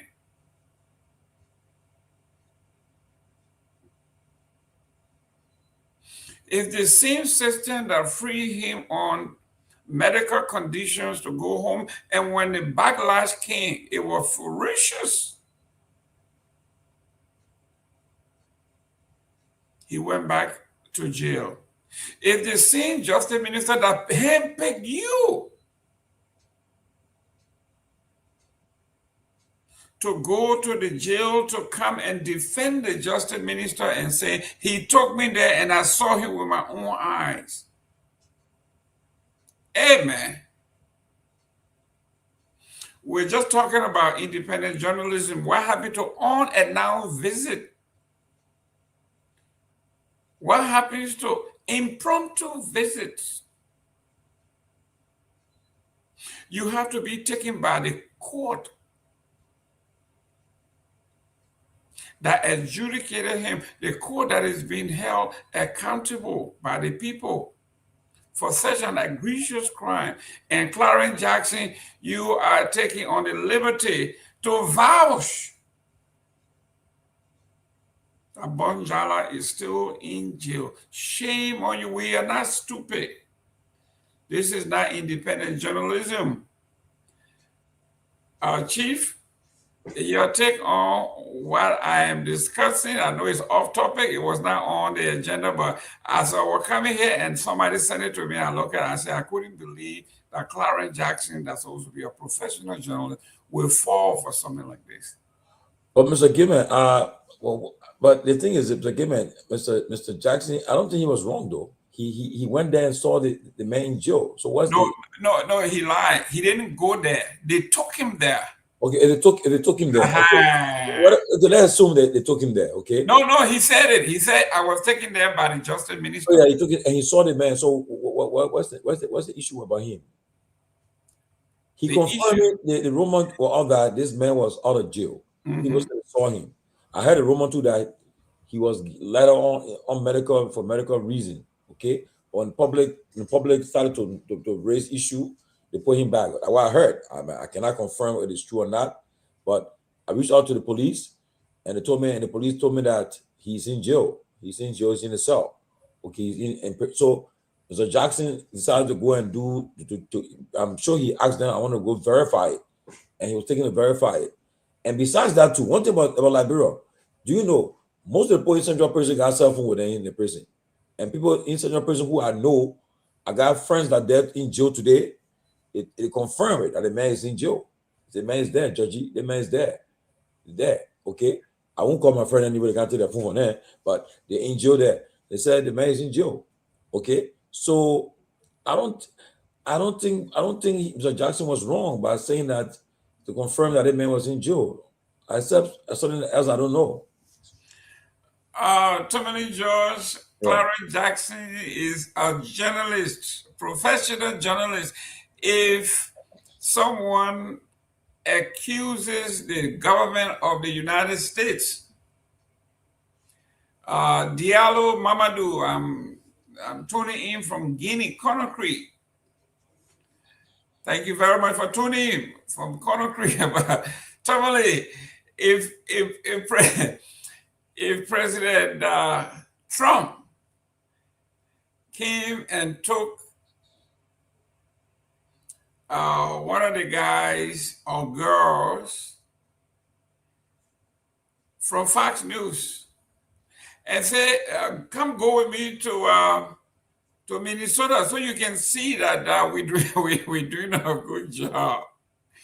And that journalist come back and said, Trump took me there and I saw it. They're doing a good job. You really think we will believe any journalist that will come here? Listen, Clarence, they run something on OKFN called the Fact Check that is being supported and sponsored by the European Union and a few other international bodies. So what they do is they independently go out and they search for information and they report it with dates and time, and nobody told them what to do. Nobody tells them. Only if somebody make a remark or cite a statistics, then they go to the source and verify. Like yesterday, the opposition to, there you go. Yesterday, Honorable Cummings made a comment. Somebody made a comment that Cummings says that he donated $50,000 to, I think, Prince Johnson University and another $5,000 to the women's group in Nimba, blah, blah, blah. And people began to blast him that it was a lie, it was not verified. But Prince Johnson said it. He said it on Spoon, to us. Yes. So the fact checkers went, used the resources, and it went all the way back. They took newspaper printings, the speech that were given by. My point is, so what Crown Jackson did? What am I waiting for? What he did? Mr. Jackson did not take upon himself to go and verify, as a true journalist would do. He waited until the justice minister that freed the man took the man by night. He said, "Come and see him." He went and saw him. Because you and I know from reliable sources that the man was just how the reliable sources telling you that the man was taken out of jail. I mean, we don't have the evidence to say, oh, let it picture the man on Broad Street. Let it picture the man on Kerry Street. Let it picture the man at his home. Let it picture the man at his place. So I just, yes, we base it on. I heard the same thing too, that he was given medical release, and then when he allowed, and then he left and went somewhere and somebody saw it. But should I say 100% I believe it? No, but that's what it said, and I heard that too. But when it came up, when we reached to the authorities, they said the man is in jail. They went and verified, okay, and that's what happened. And so Jackson, I don't think Jackson did anything wrong though. Okay, well, this is where we call it the closing argument. Yeah. How he gone there and then the man is not there, a different case. But the fact the man that he went there, they took him there and he saw the man, I think, okay, I love what Nora said. Nora is right. Nora is right. Now, Nora is making a lot of, Nora said it's true. I agree with Nora. If a team of journalists have gone there, so okay, like a team have gone there, okay, they go and make requests. Say, Mr. Justice Minister, we heard that this man is out of prison. We want to go there. Want to go there, and so we want to go there on our own. Or what will happen? Perhaps they will be quickly trying to do what they got to do there. Perhaps, but if the team of journalists are gone there, they will all verify it. They have been doing the All Liberian Conference. When the conference that Ben Sanvee got that named youth advisor. In fact, it was the Ben and another young lady. They blasted President Taylor. So he got people in jail with all trial and so forth. Taylor told them, say, you can prove it. Taylor told us, okay, y'all take the student and carry the prison and prove what they're saying. Okay, and how they went there. So the same thing almost happening. The Jackson had concern, like Laura said, he should have got the other journalists involved. And look at what Cyril saying. The journalist said the whole thing all is questionable. Yes. No, and the job of the journalist is, listen, the job of the journalist is not to ask for permission to do their work. No, but you just let you enter the place like that. No, of course you're supposed to go. It's supposed, but they won't let you enter just like that. Oh, come on now. The Gayman, seriously, they won't let you enter just like that. You saw what happened in America, yeah. Honor your man. When the lawmakers don't want to do the oversight, they tell them and say, Somebody call from Washington say the man enter. They be playing game with them too. No, because they are going there to protest. That's why they No, not protest. They want to make sure that they see people are there who should be there. They want to make sure. And they tell them say you can enter. That be frank. And that will be happening. Look, the journalists. I agree with you, Anna. Anna Taylor, I agree too. They should do their work. Not people don't want to go in there. I agree. You should have gone with other John and Nora said. Okay? You should have gotten in, okay, you know something? Let's carry a team of independent journalists. Okay? Maybe they also have just arrived there. Okay? They don't tell the Justice Minister. They get there, then they go live and say, well, we came to want to verify this information. Now, if they deny them, then put Musu Yango, put what you say? Musu Yango, Musu Yango is you see that the politics they can play into it. Because you know what Musu Yango is I know her good. You're gonna tell me. Strong solution. She's a reaction. I know her good. Nothing. You see, you twisted it. You twisted the whole thing now. You twisted it. Musu Yango, listen, on behalf of the closing argument, this man wrong you, yeah. Mama, the man wrong you. I don't even know who you are. But because you're talking the truth. I guess what you should be glad. You see? Because look, the problem is that one thing, if they against the government, is not in the government, forget it. You will never see Musu Yango print, even if tomorrow they say a burger and carry everybody pay out to 500. She will find reason to say they see they spoil money now. They will find way to criticize. And the funny thing, and a difference there. You gotta be objective, you know. But like the best person I said something so far, I agree with that Nora. What I think what they should have done is that they should have gone there unannounced. Okay, they all agree. They go there unannounced, and then while they're there now, they can pick up the phone and call Justice Minister of Justice. We're at Central Prison. We heard this information. We cannot verify it, but we came unannounced. Can you ask your deputy minister to open the gate for permission to enter? Now, if they refuse to do it now, then you start raising your suspicion will be legitimate, will be justifiable. And this is what we are talking about, ladies and gentlemen. We always don't agree on everything, but you see, listen, I gotta tell you, Tomalin. So Musu Yango, I on the wrong side. Where so that means when CDC lost, I on the wrong side too, right? But look at you see what Anna Taylor is saying. Anna Taylor, these guys are in Monroe, they know what's going on. Most of the people that want to show you, but you see, I was telling somebody from the government, they are saying, put Anna Taylor up, Anna Taylor about that. Listen, there you go. I'll tell somebody from the government, I said, look, I said, you see the whole talk show business. I said, closing argument. You find ANC, sedition, they're in dominance. They're there. Yeah. Tomalin, you make that much money? 20K a month? Yeah. I wish. So now, as a result, they come here. If you talk, if you get me objective here, when you say something objectively, they say no. I remember Anthony Cassidy used to, everywhere I went, he would go under my post, is the CDC paying you 20K a month? For 3 years, everywhere I went. You see, but honestly, right? I think, look, I agree.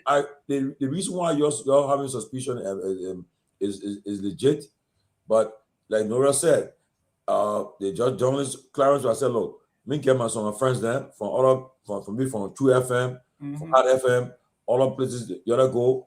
You arrive there and then they make a call. Say, Mr. Justice Minister, we are at the Prince of Prison. We were informed that this man, Bonjala, you guys release him. Okay? So we can verify it. Now, if they tell them, say, oh, wait, because they are at the entrance now. So now, if the man is not there, they can't lie. So see, but they didn't do it. But then so the two sides throw into it, but at least the government say, well, get it, man in jail. Do you know somebody told me, say, oh, Peraki all of J2? I said, no. It's so good that I call Peraki phone and I know somebody, I talk to somebody, person, yeah, person know he's there. And somebody there too, who in person say, oh, the man, yeah, Peraki, yeah. You know. Listen, Prophet, nobody can hide Prophet. Nobody can hide Prophet Key. There's only one man in Liberia that don't have any ear. That Prophet Key. No way you can hide that man. Prophet Key, everywhere he go. And his mouth is so big, he will put himself in trouble. So Prophet Key, I told him Prophet Key, I said, Prophet Key, they were, look, I said, Liberia, we've been around for long. They put in jail. I told you, I said, they put Prophet Key in jail. They will put in jail. Number one. Number two, they that 5 million McLaren judge is questionable period. Yeah. But they forget it. They always. But that's a reality there. And Yeah, but they should have organized it a better way instead of just a minister taking them there. Yes, I agree with you. And to our brother Diallo, today a young man that was a founder of the Fuller group called me today. He was sick. He couldn't talk. He's in South Korea.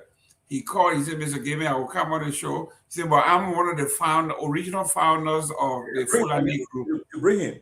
Yes. He says, I'm one of the original founder of the group. He says, and we never gave it a name.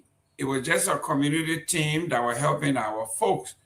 He says, when he turned and heard that it's a Fuller Defense Force or Fuller National Defense, he said he was a little surprised because that was not a name. That's not. He said the only reason somebody may have called that is because they are assigned to the Fuller governor, you know. He said that's why he felt that happened, but he will come on to explain. So Diallo, we understand we are not dividing the community, and I told them today, as an honorary Fuller man myself, if we want to have a standing community organization like that, there's nothing wrong with it. Just go register. It's a non-profit organization. They can work around the clock. They can work all year round. They can work in Ramadan. What did you do today? What if I didn't follow the story today? No, I thought I didn't hear anything. Hopefully, when Anthony comes back,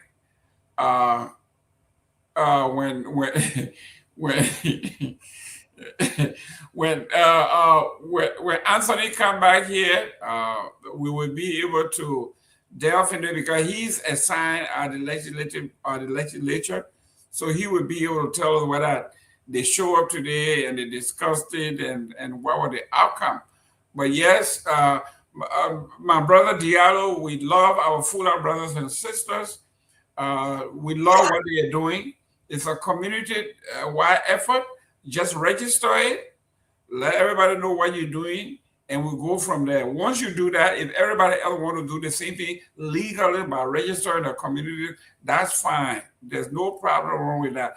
But without you guys legitimizing that group that has all great intent, and if you have that group and you don't register it to make it the right way, you will always face this problem. But now let me go to the flip side.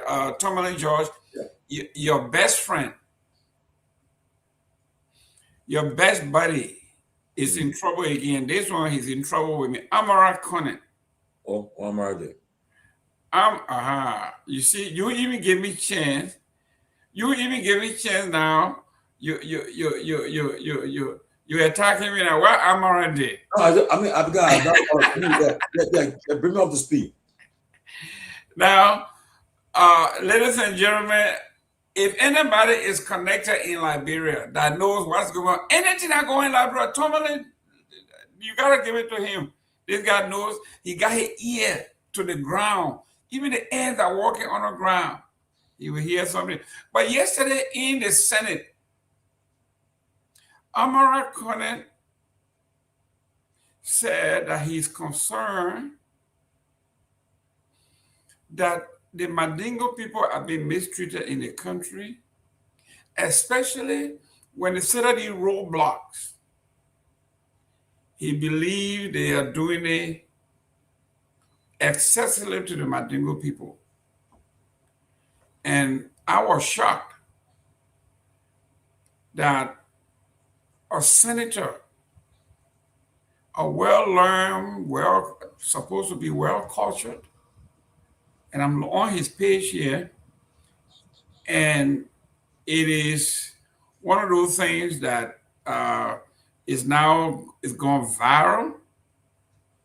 And he said here, my attention in yesterday's plenary debate highlighted the economic impact and harassment caused by checkpoints, especially targeting my ethnic group, as initially flagged by Senator Yaya Nimla of Grand Jira. I support a call for the Senate Defense, Security, and Intelligence Committee to invite the Minister of Justice and the Fulani Security Company, which have been operating for 11 years. So he is now the Mandingo Association, the Mandingo population, as the Amarakona, is advocating for his people. That's why he was elected. And I had to pause when this particular video, when the lady was saying, they are targeting our Mandingo brothers and sisters and nobody's saying anything. He said, today is Mandingo people, tomorrow it may be you. And I want to tell the senator from Bapulu, you are dead wrong, Mr. Conan. You were not elected by the Mandingos. You were elected by the Liberian people to represent us, to make laws.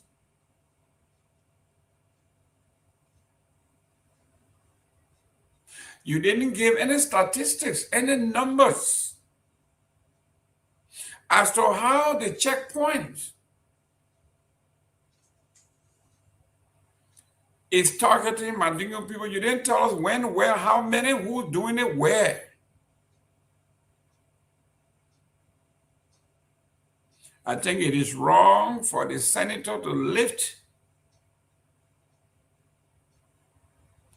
a situation that is so sensitive to the level of the Senate, to have your people saying, yes, he's representing us ably in the Senate. You are not a Mandingo senator, you are a Liberian senator. Tomalin, George, yeah, take on this issue. Well, okay. I read Mr. Senator Conan piece. Okay. And again, I come from this position where we should be very objective. There have been most of the time the Mandingos, the Muslims and Mandingos, okay, they have been facing some discrimination in our country. Some people believe that they are now citizens of Liberia. The late President Samuel Doe put that myth to rest when he declared Mandingos as citizens of Liberia and the part of the tribes in Liberia. But again, even my brother Musa is facing the same thing. People were saying, "Oh, my man, Musa, and do all he's doing, but Musa will now become president." Why? Well, my man, Liberia from Mandingo man, and I disagree. The war is changing. The war is evolving, and things are changing. You can't dismiss the man. If right now the man party is being dominated by non-Mandingos dominating the party mostly, you got people from all ethnic background. Okay, party chairman is not Mandingo, but he making some strides, making a lot of inroads. So, but I think that Mr. Conan, maybe he was frustrated by to just put it up bluntly like that. I think he should have been measured in his comments about the issue. I think he should have been measured, and to just come out and just say they're attacking them. I think he should have been, as a politician, as a senator, he should have been a little measured. But it's no secret that they are not treated differently sometimes, most of the time. We understand. You will not, some people will not say it publicly. Like for instance, in America, it is happening in America today. It's not Trump alone. So just like Trump he says he's not a punk. He says it openly. The thing that be said on the kitchen table, hiding behind you. That's why Trump not be able to say it openly now. Yeah. But before that, people would just talk in the corner, play that a deceptive way and game. Okay.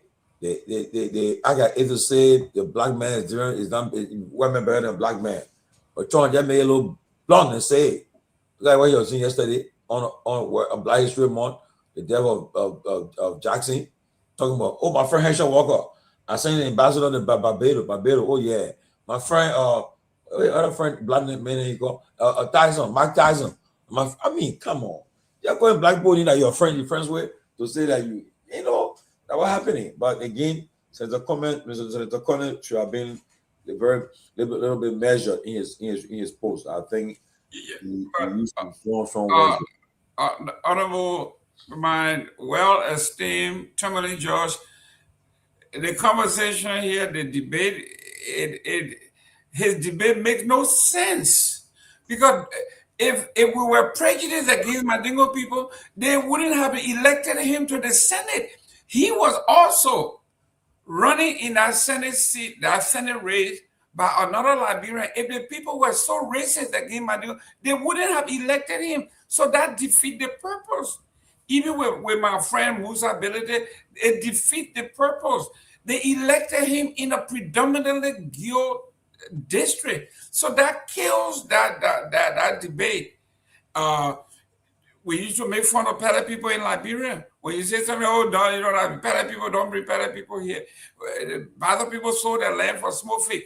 All these things people say about other people, we cannot elevate these things to the point where we bring more division in our country. The day before, it was full of people. Our own son, our own colleague, not son, excuse me, Mr. Seleke Kromah was right on this show when he said the Liberian people be robbing the Muslim people. When we go pray, they can't steal our clothes and they're robbing us of our phone. I mean, for a man who is an educated person to say something like that. Tomalin George, you were here, you in the social services, everywhere you go, like when you move into the neighborhood, they will tell you. When you go to the police training, they will tell you crime of opportunity, right? They will tell you, do not leave your wallet or valuable thing in your car because, you know, young folks, anybody who sees your wallet on your dashboard or in your seat, you get criminal. The opportunity to break into your car and take your stuff. They tell the women, do not leave your pocketbook, do not leave anything. The number one thing stolen in cars in the United States are guns. People forget their guns and leave it in there. These guys break their heart is steal most of these things. So they tell you they're not targeting you. It is crime of opportunity. You go to the mosque, you see people leaving their good pairs of shoes and all that stuff. The kids see it, Zogo sees it, takes one, runs where they go and sell it. It is not targeted. It is not anti-Muslim. It's not anti-Mandingo. It is crime of opportunity. So our imams and people in the Islam community, they need to educate their folks that despite the fact that you are coming to pray, we should have a place where you put your valuables, like your shoes, your necklaces, your hats, and all that stuff. And don't leave it on the street, because this we're going to create crime of opportunity. It is that. So I was shocked when Seleke said the Liberian people talking about our Muslim people, they steal our shoes when we're praying, they steal our cell phone. Listen, the first thing I heard, 2004, when I got to the old German embassy where Jack Klein was, after our meeting, he said, Jerome, have you heard this song, I See My Blessing Coming? And I said, no. He said, oh, when you hear that song, this is a white man telling me about Liberia now. Yeah. He said, if you hear that song, run, because those guys will hijack you, they will turn you upside down. Everything in your pocket will fall, and they will drop you and take your phone and your money and everything. So when you hear, I see my blessing coming, run. And I was just dying laughing. Then when I got out, someone told me, say he was right. These kids, these child soldiers that were just all over the place. The criminals were all over the place in 2003, 2004, 2005, before the government came in. So for him to say that Liberians are targeting the Muslim community by stealing their shoes and their valuables when they leave it in front of the mosques, how can an educated person say something like this? That's why I'm saying the crime of opportunity. If you left your wallet, your cell phone, your pocketbook in plain sight in your car, on the dashboard, in the seat, and people can see it, they are most likely to break into your car because it's something. That's what they call crime of opportunity. It is not targeting, and we have to educate. Let me welcome Robert Garguah. Robert Garguah, welcome to the show. Thank you, Mrs. Jerome. Great show so far, by the way. Great show. Thank you. Chime in about crime of opportunity, this division that these people, that our own panelists, Seleke Kromah was saying yesterday, I was flabbergasted for an educated young man to say that because when they go to Ramadan, they go to the mosque, people steal their shoes and valuable that they leave in front of in plain sight in front of the mosque. I mean, it's crazy. Your take on that one? I mean, yeah. So I think I feel a little bit different about that, right? You know, it might sound crazy. You know, I think about when I hear the our Mandingo brothers and Muslims in Liberia express the frustration that they do. What I try to do is I try to understand their plaques, right? Because the fact is, Mandingo people have always been treated, differently. Let's call a spade a spade, right? They've been marginalized in Liberia. They have not been treated as one of us, and in fact, there are Liberians at the upper and lower level that often refer to them as Guineans, right? That they come from Upper Guinea. They've never been welcome to the extent. Listen, you have this whole issue with Americo-Liberian and how indigenous were treated. We know the history with regards to that and what that meant for us. In fact, we pay a very deadly price for that. Over 2 decades of own civil crisis in that country. Now, think about how our brothers and our sisters who come from a different faith, and they are, Muslims and Mandingos, think about how they feel. The truth of the matter is, Mr. Gayman, uh, this might sound crazy, but, our Mandingo brothers have never really been fully embraced and welcomed in Liberia. Let's talk so and talk so. And every time they talk about their plots, I can't relate because even as it, listen, my parents are not they're not American Liberians. They are traditional indigenous Liberians. They don't come from Morovia. They come from the interior. They came to Morovia in search of a better life and a better education. God bless God's heart. He was able to afford them that. But they didn't have everything that the so-called American Liberians had. They had to do many things, and people don't like to admit this. A lot of our additional folks who are not Mandingos were, to many extent, if you really put that in perspective, were slaves to the American Liberians. They were house girl. We still have that going on today. The only difference is that there are indigenous Liberians who are treating their fellow indigenous Liberians like slaves. But let me push back on this. So how do you square that with us electing Mandingos at almost every level of our government? We got senators the legal advisor to the president, Keita, is Mandingo. We got Musa Benedict was elected by almost all Gil people in that place. Yeah, I mean, so how do you square that when you say we have not treated them fair? I would square that way. When was the last time you had an elected a Mandingo or Muslim president in Liberia? When was the last time you had a Bassa elected president? Okay, yeah. So that's well, yeah. But guess what? The last time we had a Bassa candidate who competed. No, I say elected. I'm not saying that's candidate. well, but that's fine. But I can push further by saying, when was the last time you had a Mandingo, a Muslim person who actually competed at the level of a Bassa candidate in person of Charles Brumskin? And in fact, even at that, let me get the answer. Let me get a Kesali. Okay, so at what level? Presidential. Okay, but I don't think Cassidy came as far as. Oh, the point that I'm making is this, right?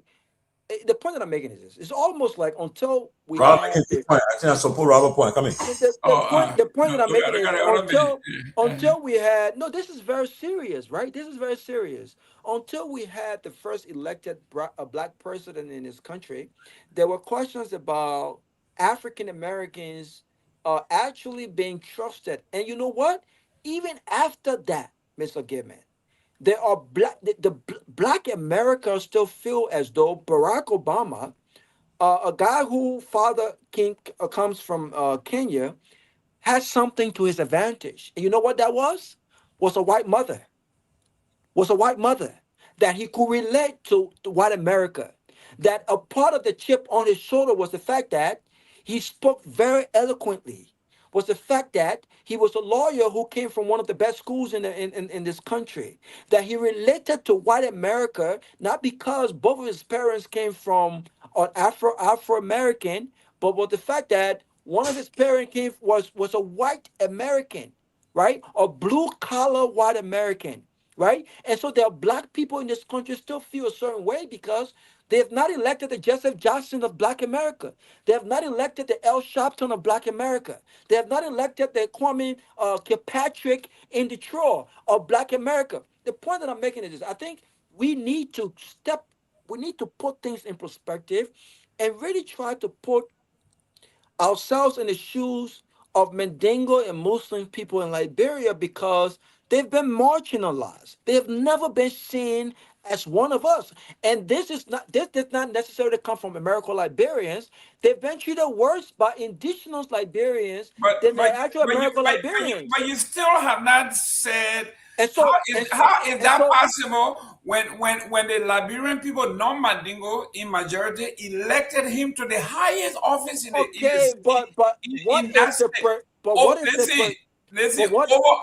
another Liberian who was non-Muslim, non-Mandingo, they elevated him. But what about let me tell you something. When I met Amarcone, for instance, right? I was a big skeptic of Amarcone.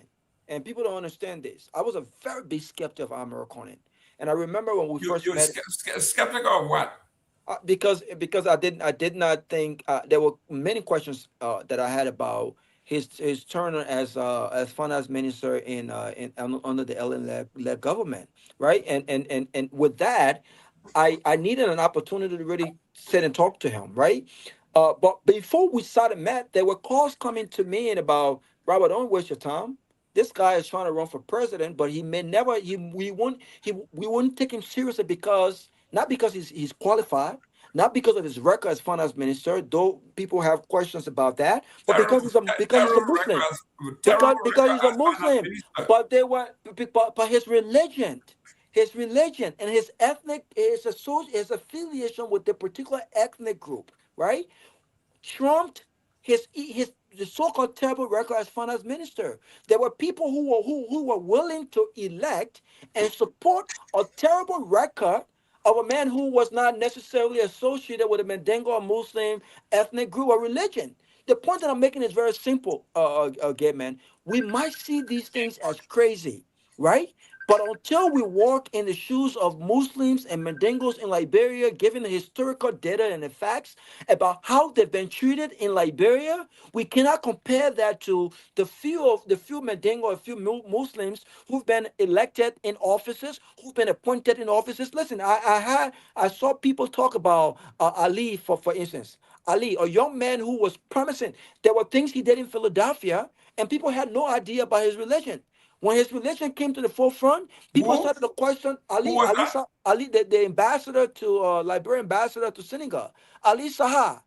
I'm not sure if I'm saying Salih. I'm not sure if I'm saying his name right. The wife of the current press secretary Ali Salah. Ali Salah, right? What I'm saying is very simple.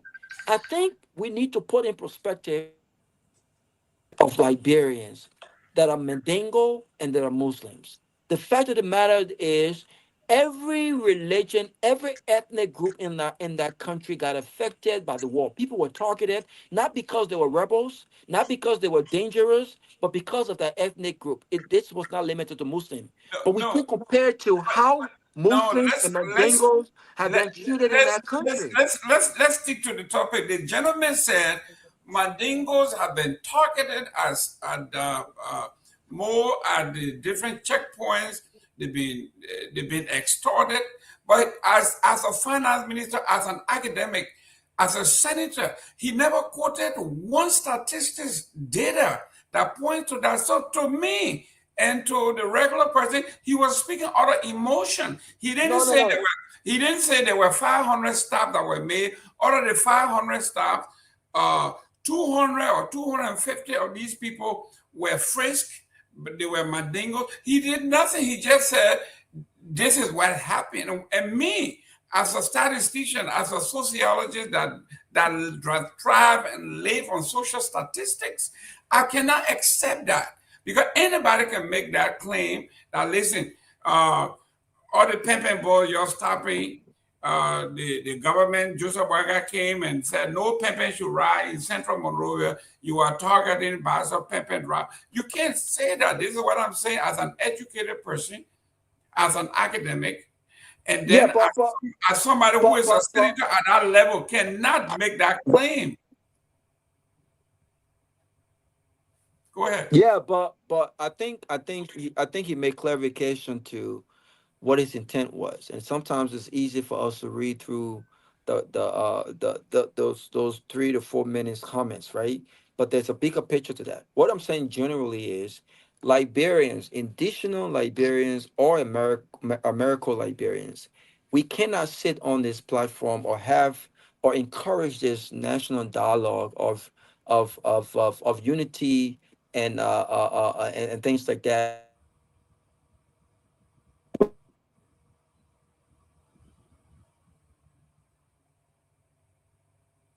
Okay, ladies and gentlemen, it looks like the NSA people, they tell him Rabbi Garguah to not talk. Mr. Gayman, go ahead. Mandingos have not been treated everywhere in our country. So listen. What we are happy is that Tomalin, George, if you're going to talk to me, let's talk. Let's stick with the data. Okay. What data supports what you are saying? Because I've said the same thing too about Bassa people. The Gribble people can say the same. Pella people can say the same thing. Nima people can say the same thing. The Nima people say they stick together because people don't like them. They have the right to say that. Is there any data to back that up? No. Southeastern people, we have been targeted so many times. People say, oh, because from the Southeast, South people have always run the country. As though Southeasterner is like a one county. Southeast is about 6, 7 counties. The Kwa people, 7 counties, right? So you can't just put them all in one group. This is what we are saying. The data doesn't back up what these people are saying. So if you're going to talk about these things, bring the data. Well, I want to believe that he has been receiving complaints from his tribesmen, They've been complaining. But he is not a Mandingo senator. He's a Liberian senator that comes from Bapolu. He just happens to be Mandingo. So he can't speak for the Mandingo people. He should speak for everybody that police being shaken down. It's a class thing. Police shake down poor people, period. You driving pimping, they don't care whether you Mandingo, you crew, you Bassa, they will shake you down. We should talk about the corruption in the police system. If you are driving keke, they will shake you down. If you are a market woman, they will shake. You saw what they did to the market women the last time. The police just came and just damaged all their goods and everything. They had nowhere. They don't have power. They don't have authority. They don't have money. So nobody talk about the poor people. But because Kamara has power, he has status, he's a senator, so he can get. When was the last time Senator Kamara got up and said, the poor people whom they are demolishing, or the market women market that they are destroying on at the red light. This is unfair. You are targeting the poor women. So when you make it tribal without the supporting data, to me is troublesome. It is bringing division. It's not helping the situation as a senator. I think he putting gasoline basically in the fire to create more flame. Our job should be that the police, the judicial system should be fair to everybody, just like Fanta. Fanta just wrote, Fanta, a Muslim girl. She said the judicial system is not fair to the poor. When it comes to justice, it is very swift when you're at the top and slow when you're at the bottom. This is how an educated person speaks or speaks. This is data. She pointed to the data and said, I know this for a fact, and she gave cases upon cases. Kamara Kone, I know he is not, his intellectual level is not as well defined and sharpened as Fanta is. But you have to give him credit. He did win his seat. He's a senator. But he's not a Mandingo senator, so he got to know that. That's why he getting the backlash. Business on President's text. Business on President's text. Communication from Senator Abraham Daros DeLong of Moxie County, submitting a bill for an act to establish the Claims Court of Liberia.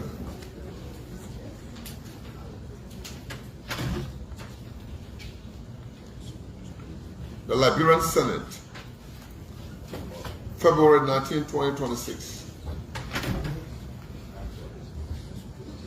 Honorable Senator Yombre Lawrence, Kanga Lawrence, President of the Senate in section, Capital Building, Rubia, Liberia. I suppose it. Honorable President. Okay, but give me finish. Yeah, so what I'm saying here, Robert, if we are going to, for me, I advocate for the poor.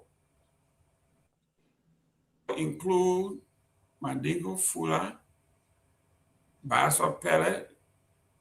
That's my take. I don't go for any particular.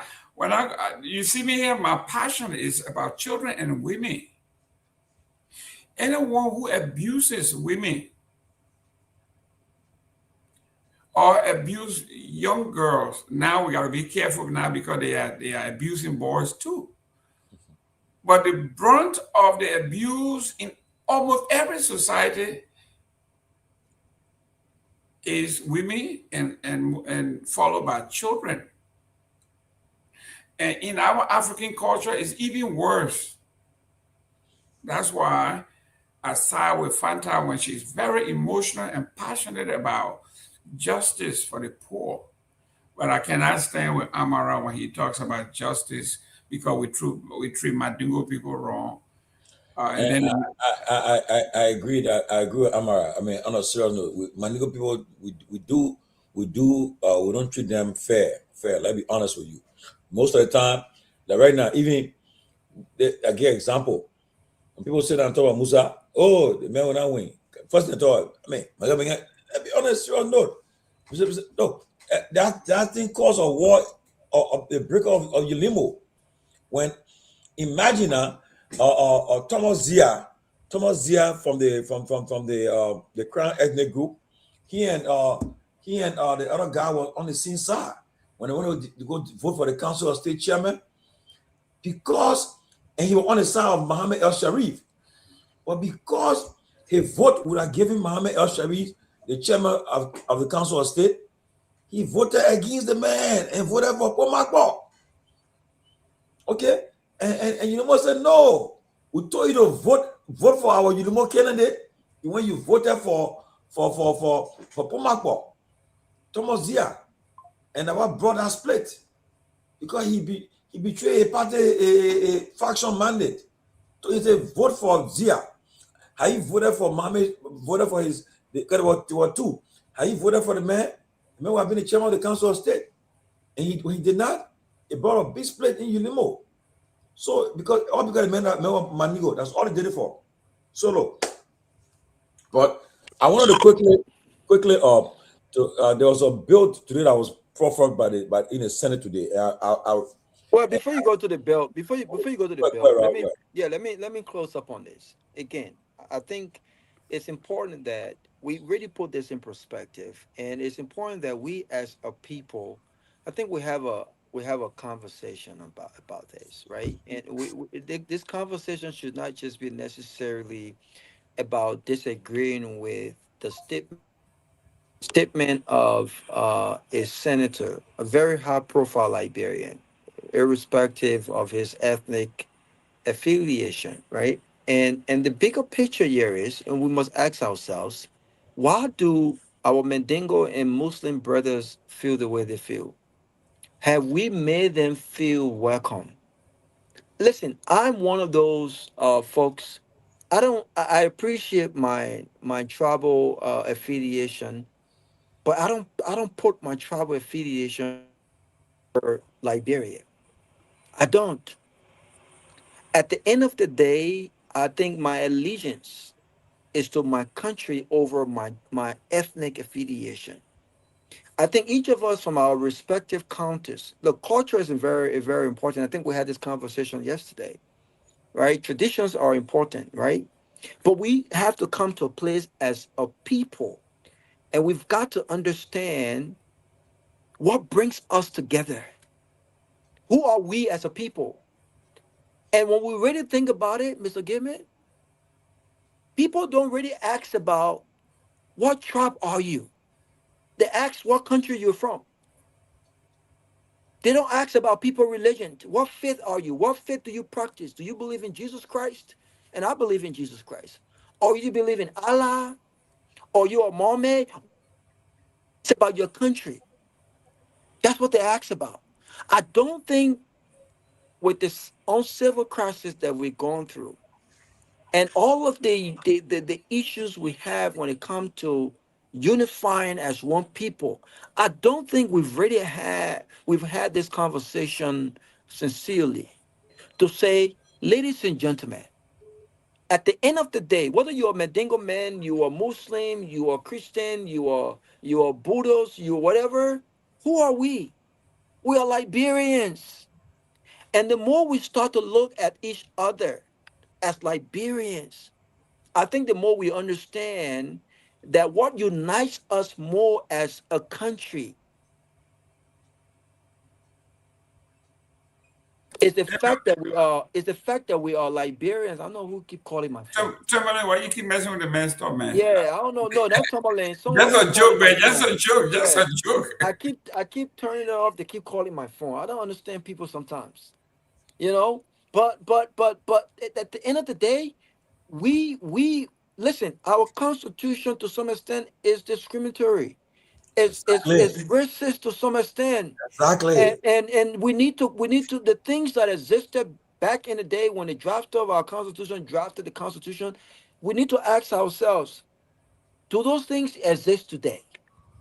What do we need to change? We had the conversation the other day about looking at our cultural practices and amending some of what we don't need. Some of the things we have in as culture and tradition, they don't make sense. They're hurting our society. So I can't sit on this platform and question American or question Mandingo or question Muslim for how they feel, because the history is very clear. We have not embraced them. When every time we tell people go to Why is it that people will say, well, Musa Ability is a great representative. He's done well for our people. But I don't think Liberia is at a place where we are ready for a Muslim president. Are you kidding me? People are qualified in that country, but we will object to them. We will undermine their qualification, what they can do for their country because they're Muslim or because they come from a certain ethnic group. People will get elected today because they're from Lofa County and the nomination for ministers are predominantly from what that tribe. We need to get away from this stuff. It's hurting our country. So I may not understand where Amar Kona is coming from. I may not understand. I saw people bashing the press secretary, and I don't always agree with her. But you have to understand, the history in Liberia does not favor how we as a country have embraced Muslims. We always call them foreigners. Go back to Guinea. Go back to this country. No, they're Liberians. Preach. They're Liberians. We need to stop this narrative. We need to stop this. Until we do that and we have a conversation, an honest conversation, devoid of politics, you will understand why I said that people like Kula Fofana, even in the positions we found ourselves, these people are not looking at this from an individualistic perspective. Kula can say, you know what? Yeah, I'm a Mandingo woman. I'm a Muslim. But listen, I've risen to the highest of government. I'm press secretary. So I'm just going to focus on myself and my family. Her husband can say the same thing. Well, I'm ambassador to Senegal, and I'm just going to focus on myself. I don't care about what our brothers are going through. But these people are connected to these communities. Without the support and the backing of these communities, they won't be who they are today. And so we have to get away from this idea of, well, what do you say about Bassa people? What do you say about Crown people? What do you say about the other tribes? At the end of the day, all of these tribes cannot say with the straight face that they have not been welcomed and treated fairly as we treated the Muslims and Mandingo people in Liberia. So we need to step back, pause for a second, take away our emotions, and really intellectually think about, listen, what are these people saying?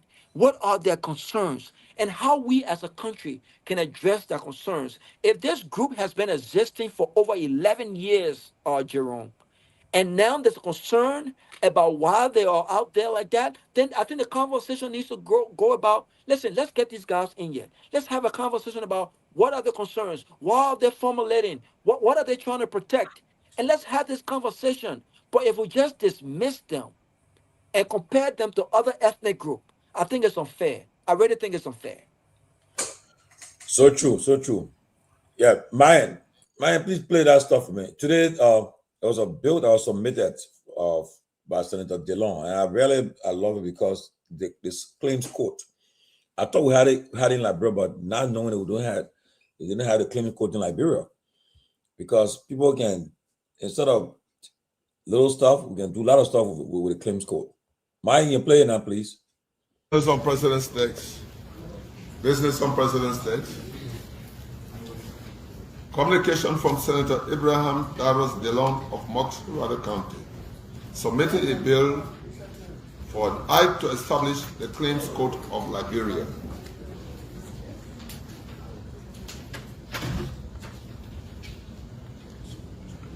The Liberian Senate, February 19, 2026.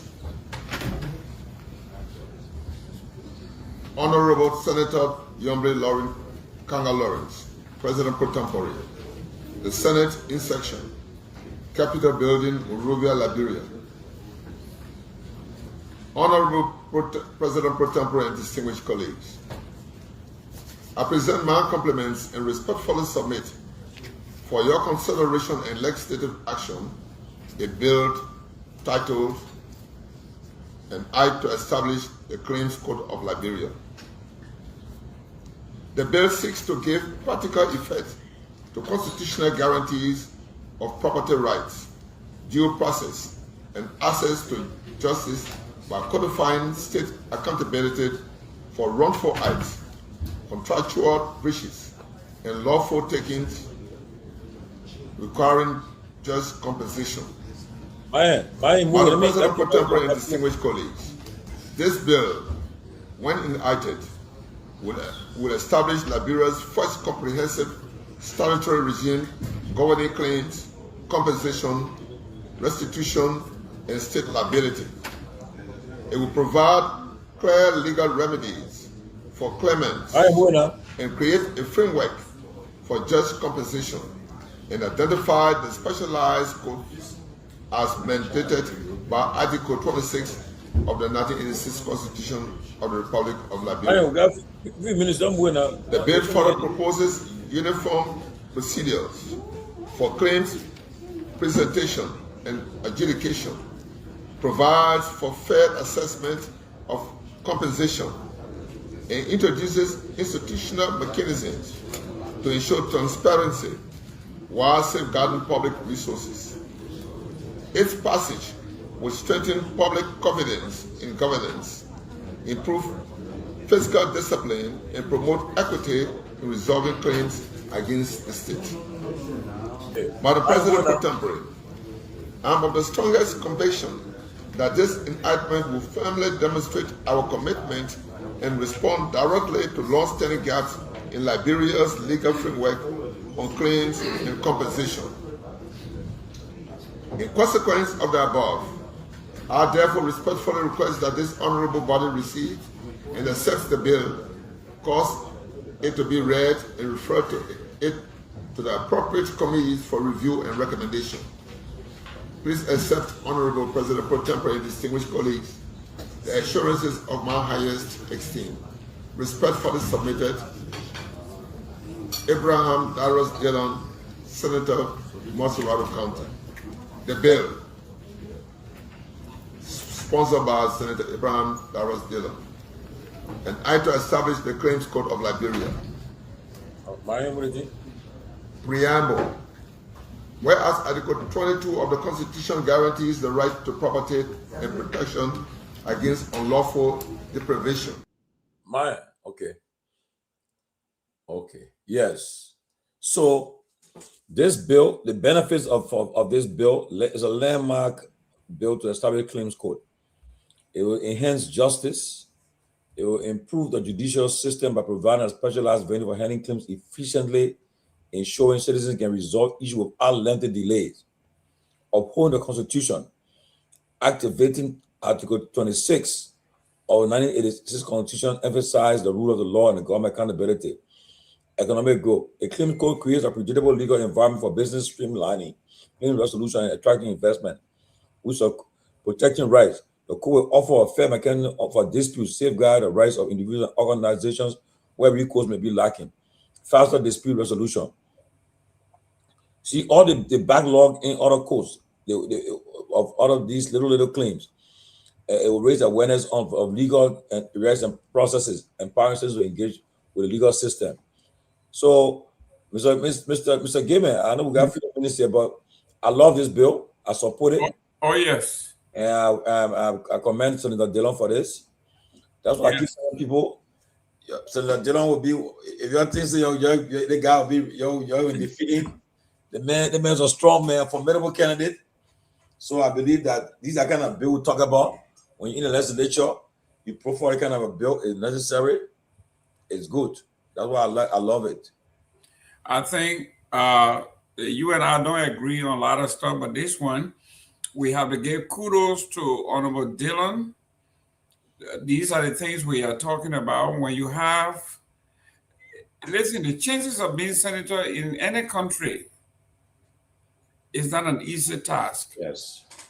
If your people bestow that trust and love on you, you have to go there and do your part.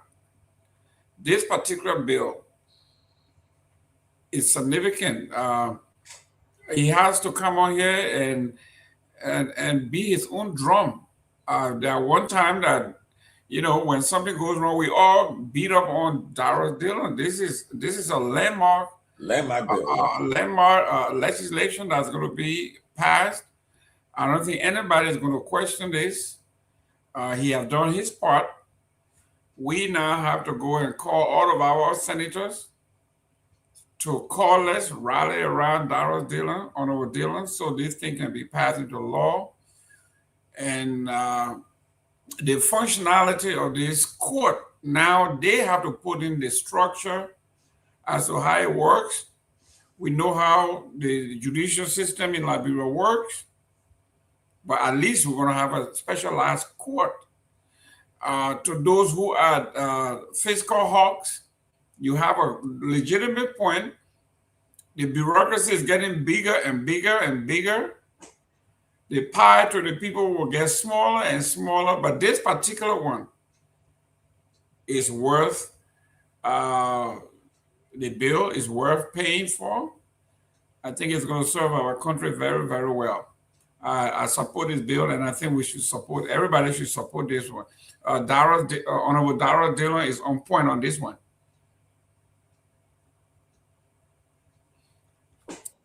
Yes, I mean, as I said again, I welcome this bill, and I pray that as they go into the committee room, they'll come from out of that committee room quickly, and they can decide on it and so forth.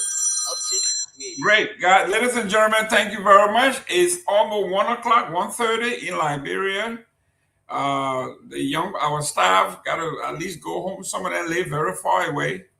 We want to thank them for hanging in and seeing the show through. Those of you who are tuning in, thank you very much. I see Smith, Dawia, thank you for tuning in. You are a newcomer. Obviously, I welcome Diallo already. So, guys, thank you very much for the contribution. We are going through some managerial changes. We are going through some program changes. Continue to tune in, and let's keep the conversation going. From now to 2028, President Joseph Boakai Sr. is going to be one of the worst presidents of Liberia, and re-election is not sure, 100%. Oh, man, come on. Say, Gango, you can't tell that, man. You can't say Joseph Boakai is not the best president in the Republic of Liberia, and for 100% you sure he will not be re-elected. What's wrong with you? Say, Gango, say, we're coming for you. Boakai is coming for you for saying something like that. According to Fixed Electronics, Liberia does not have a tribe issue. There are two Liberia, those who have money and those who don't. And those who have money can buy their way into anything. So those who are bringing tribal, according to him, there are only two Liberia, those who have money that can buy almost anything, including the title.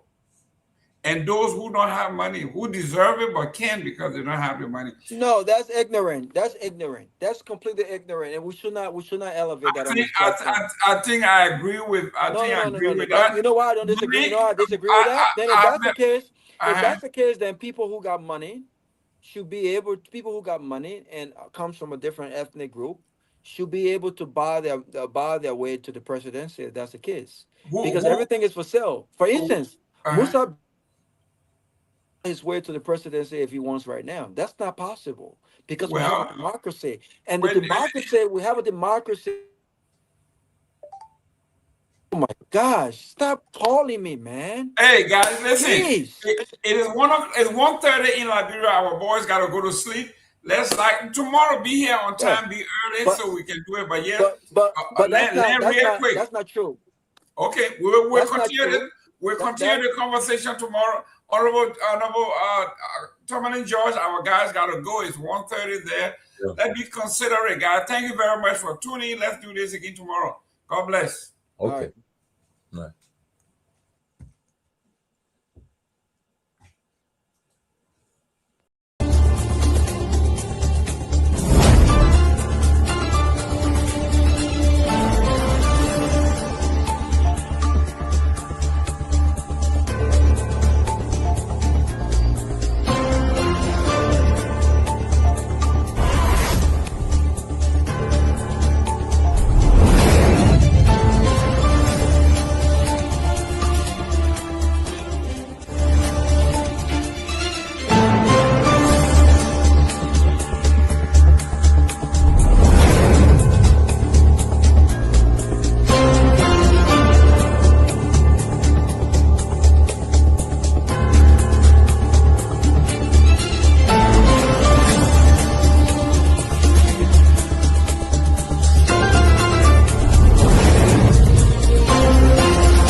disappointment. Now the vice president often tell me, since he got a seat as vice president, how many persons have I recommended in this government to serve in the government as presidential appointee? Zero. Every appointment in Nima County was done by him. He and I would discuss something as a brother. To implement it, you will bypass me and do different things. I better keep it. I don't talk on it. Now you need to deceive us. The thing we saw, it frustrate us. So why can't you lie? Why can't you steal? Why can't you allow the citizens to be? You see, we just tell you that why we voted you. But you fool us, you screw us, you use us and later on abuse us. So why? The government should lie. Why? But that's the question that we ask. The good person in our whole United Party that President Bwaka. You want to say that again? The only person that appreciate good among all the United Party for that President Bwaka. The rest are ungrateful. The right, they use you and dumb you. But President Bwaka, if all of them were taking the President Bwaka and behaving the President Bwaka, United Party will have another chance in 2029. Just for now, they do not regard people that help them.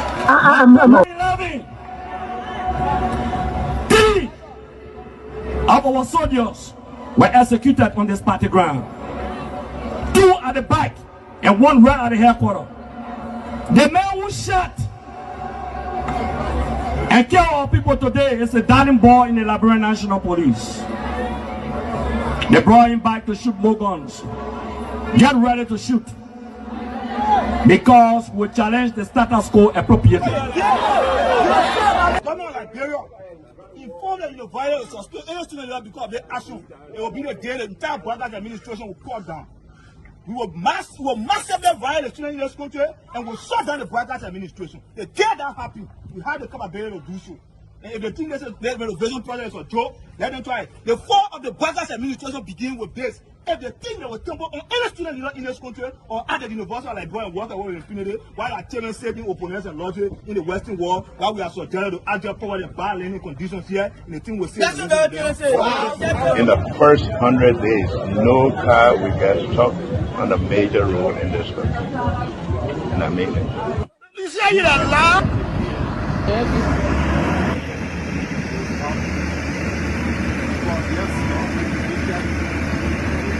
It's going down.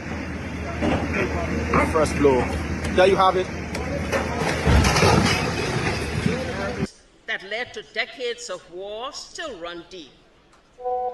But so too does the longing for reconciliation. A reconciliation defined not by political bargaining or by an artificial balance of power by tribe, region, religion, or ethnicity, but by the equality of opportunity and a better future for all Liberians. Bwaka can lie. The government, all the ministers in the government, they can lie. They don't put all hustler, they put hustler, they lie. Everything they say, they never say the truth. Today, the supporters of His Excellency Joseph Bwaka presents him as a poor man from Lofa, and I said that he will understand the plight of the poor people. Fellow Liberians, do not be fooled. Vice President Bwaka is not poor like you, not even as me. As Vice President, his office received more money from the government budget than any other Vice President has received in Liberia's history. He has enjoyed some of the best and most lucrative government jobs. First of all, there's this, what I call sort of vicious lie about the fact that Mr. Pewee is gay or bring gay lifestyle to Liberia. It's complete bullshit. When people can accuse you of stealing people's money, when they can accuse you of being involved in war, anything, people don't make up stuff. They don't make up shit. Excuse my language, right? So it's complete nonsense. I'm married, 8 Teresa, 2 children, 5 grandchildren. I believe in traditional family values, so it's complete bullshit, complete nonsense. Young man, vice president, young man that are vice president, the major stole 500,000. I mean, Jamaica, the major went to, I forget that Jamaica, the majors went to Ghana, the fit, and they may bring it all company in the country. I mean, Kun, they can't reach yourself. Kun, man, you know, Kun, but I want to sophisticated, quiet, hardcore rule in Labro. But Labro, when 2029 come and pass, then you finally leave. Mission is completed. Now, what the rules of engagement? When the war ended, the guy said, the captain, the commander said, mission complete. There wounded out first. All men on board. Everywhere there is no school, I'll put school. And everywhere there is school and school in bad condition, I'll renovate it. I told them, towns and villages, everywhere you will have lights in a town for children to play and people to see. I told them every town will have safe drinking water. Charles Taylor is the problem. He will be out of here in the twinkle of an eye. And I say, let well-meaning Liberians come home. If we respect this constitution, a government formed in Accra is a violation of Article 1 of the Constitution. Let them come home. Let that government be formed in Monrovia. The government that capital road, small, that road, B road, all kinds of. I think the reason Joseph Boakai will not do much because the old man, the papa is suffering. The papa loves the country, but he can't make it.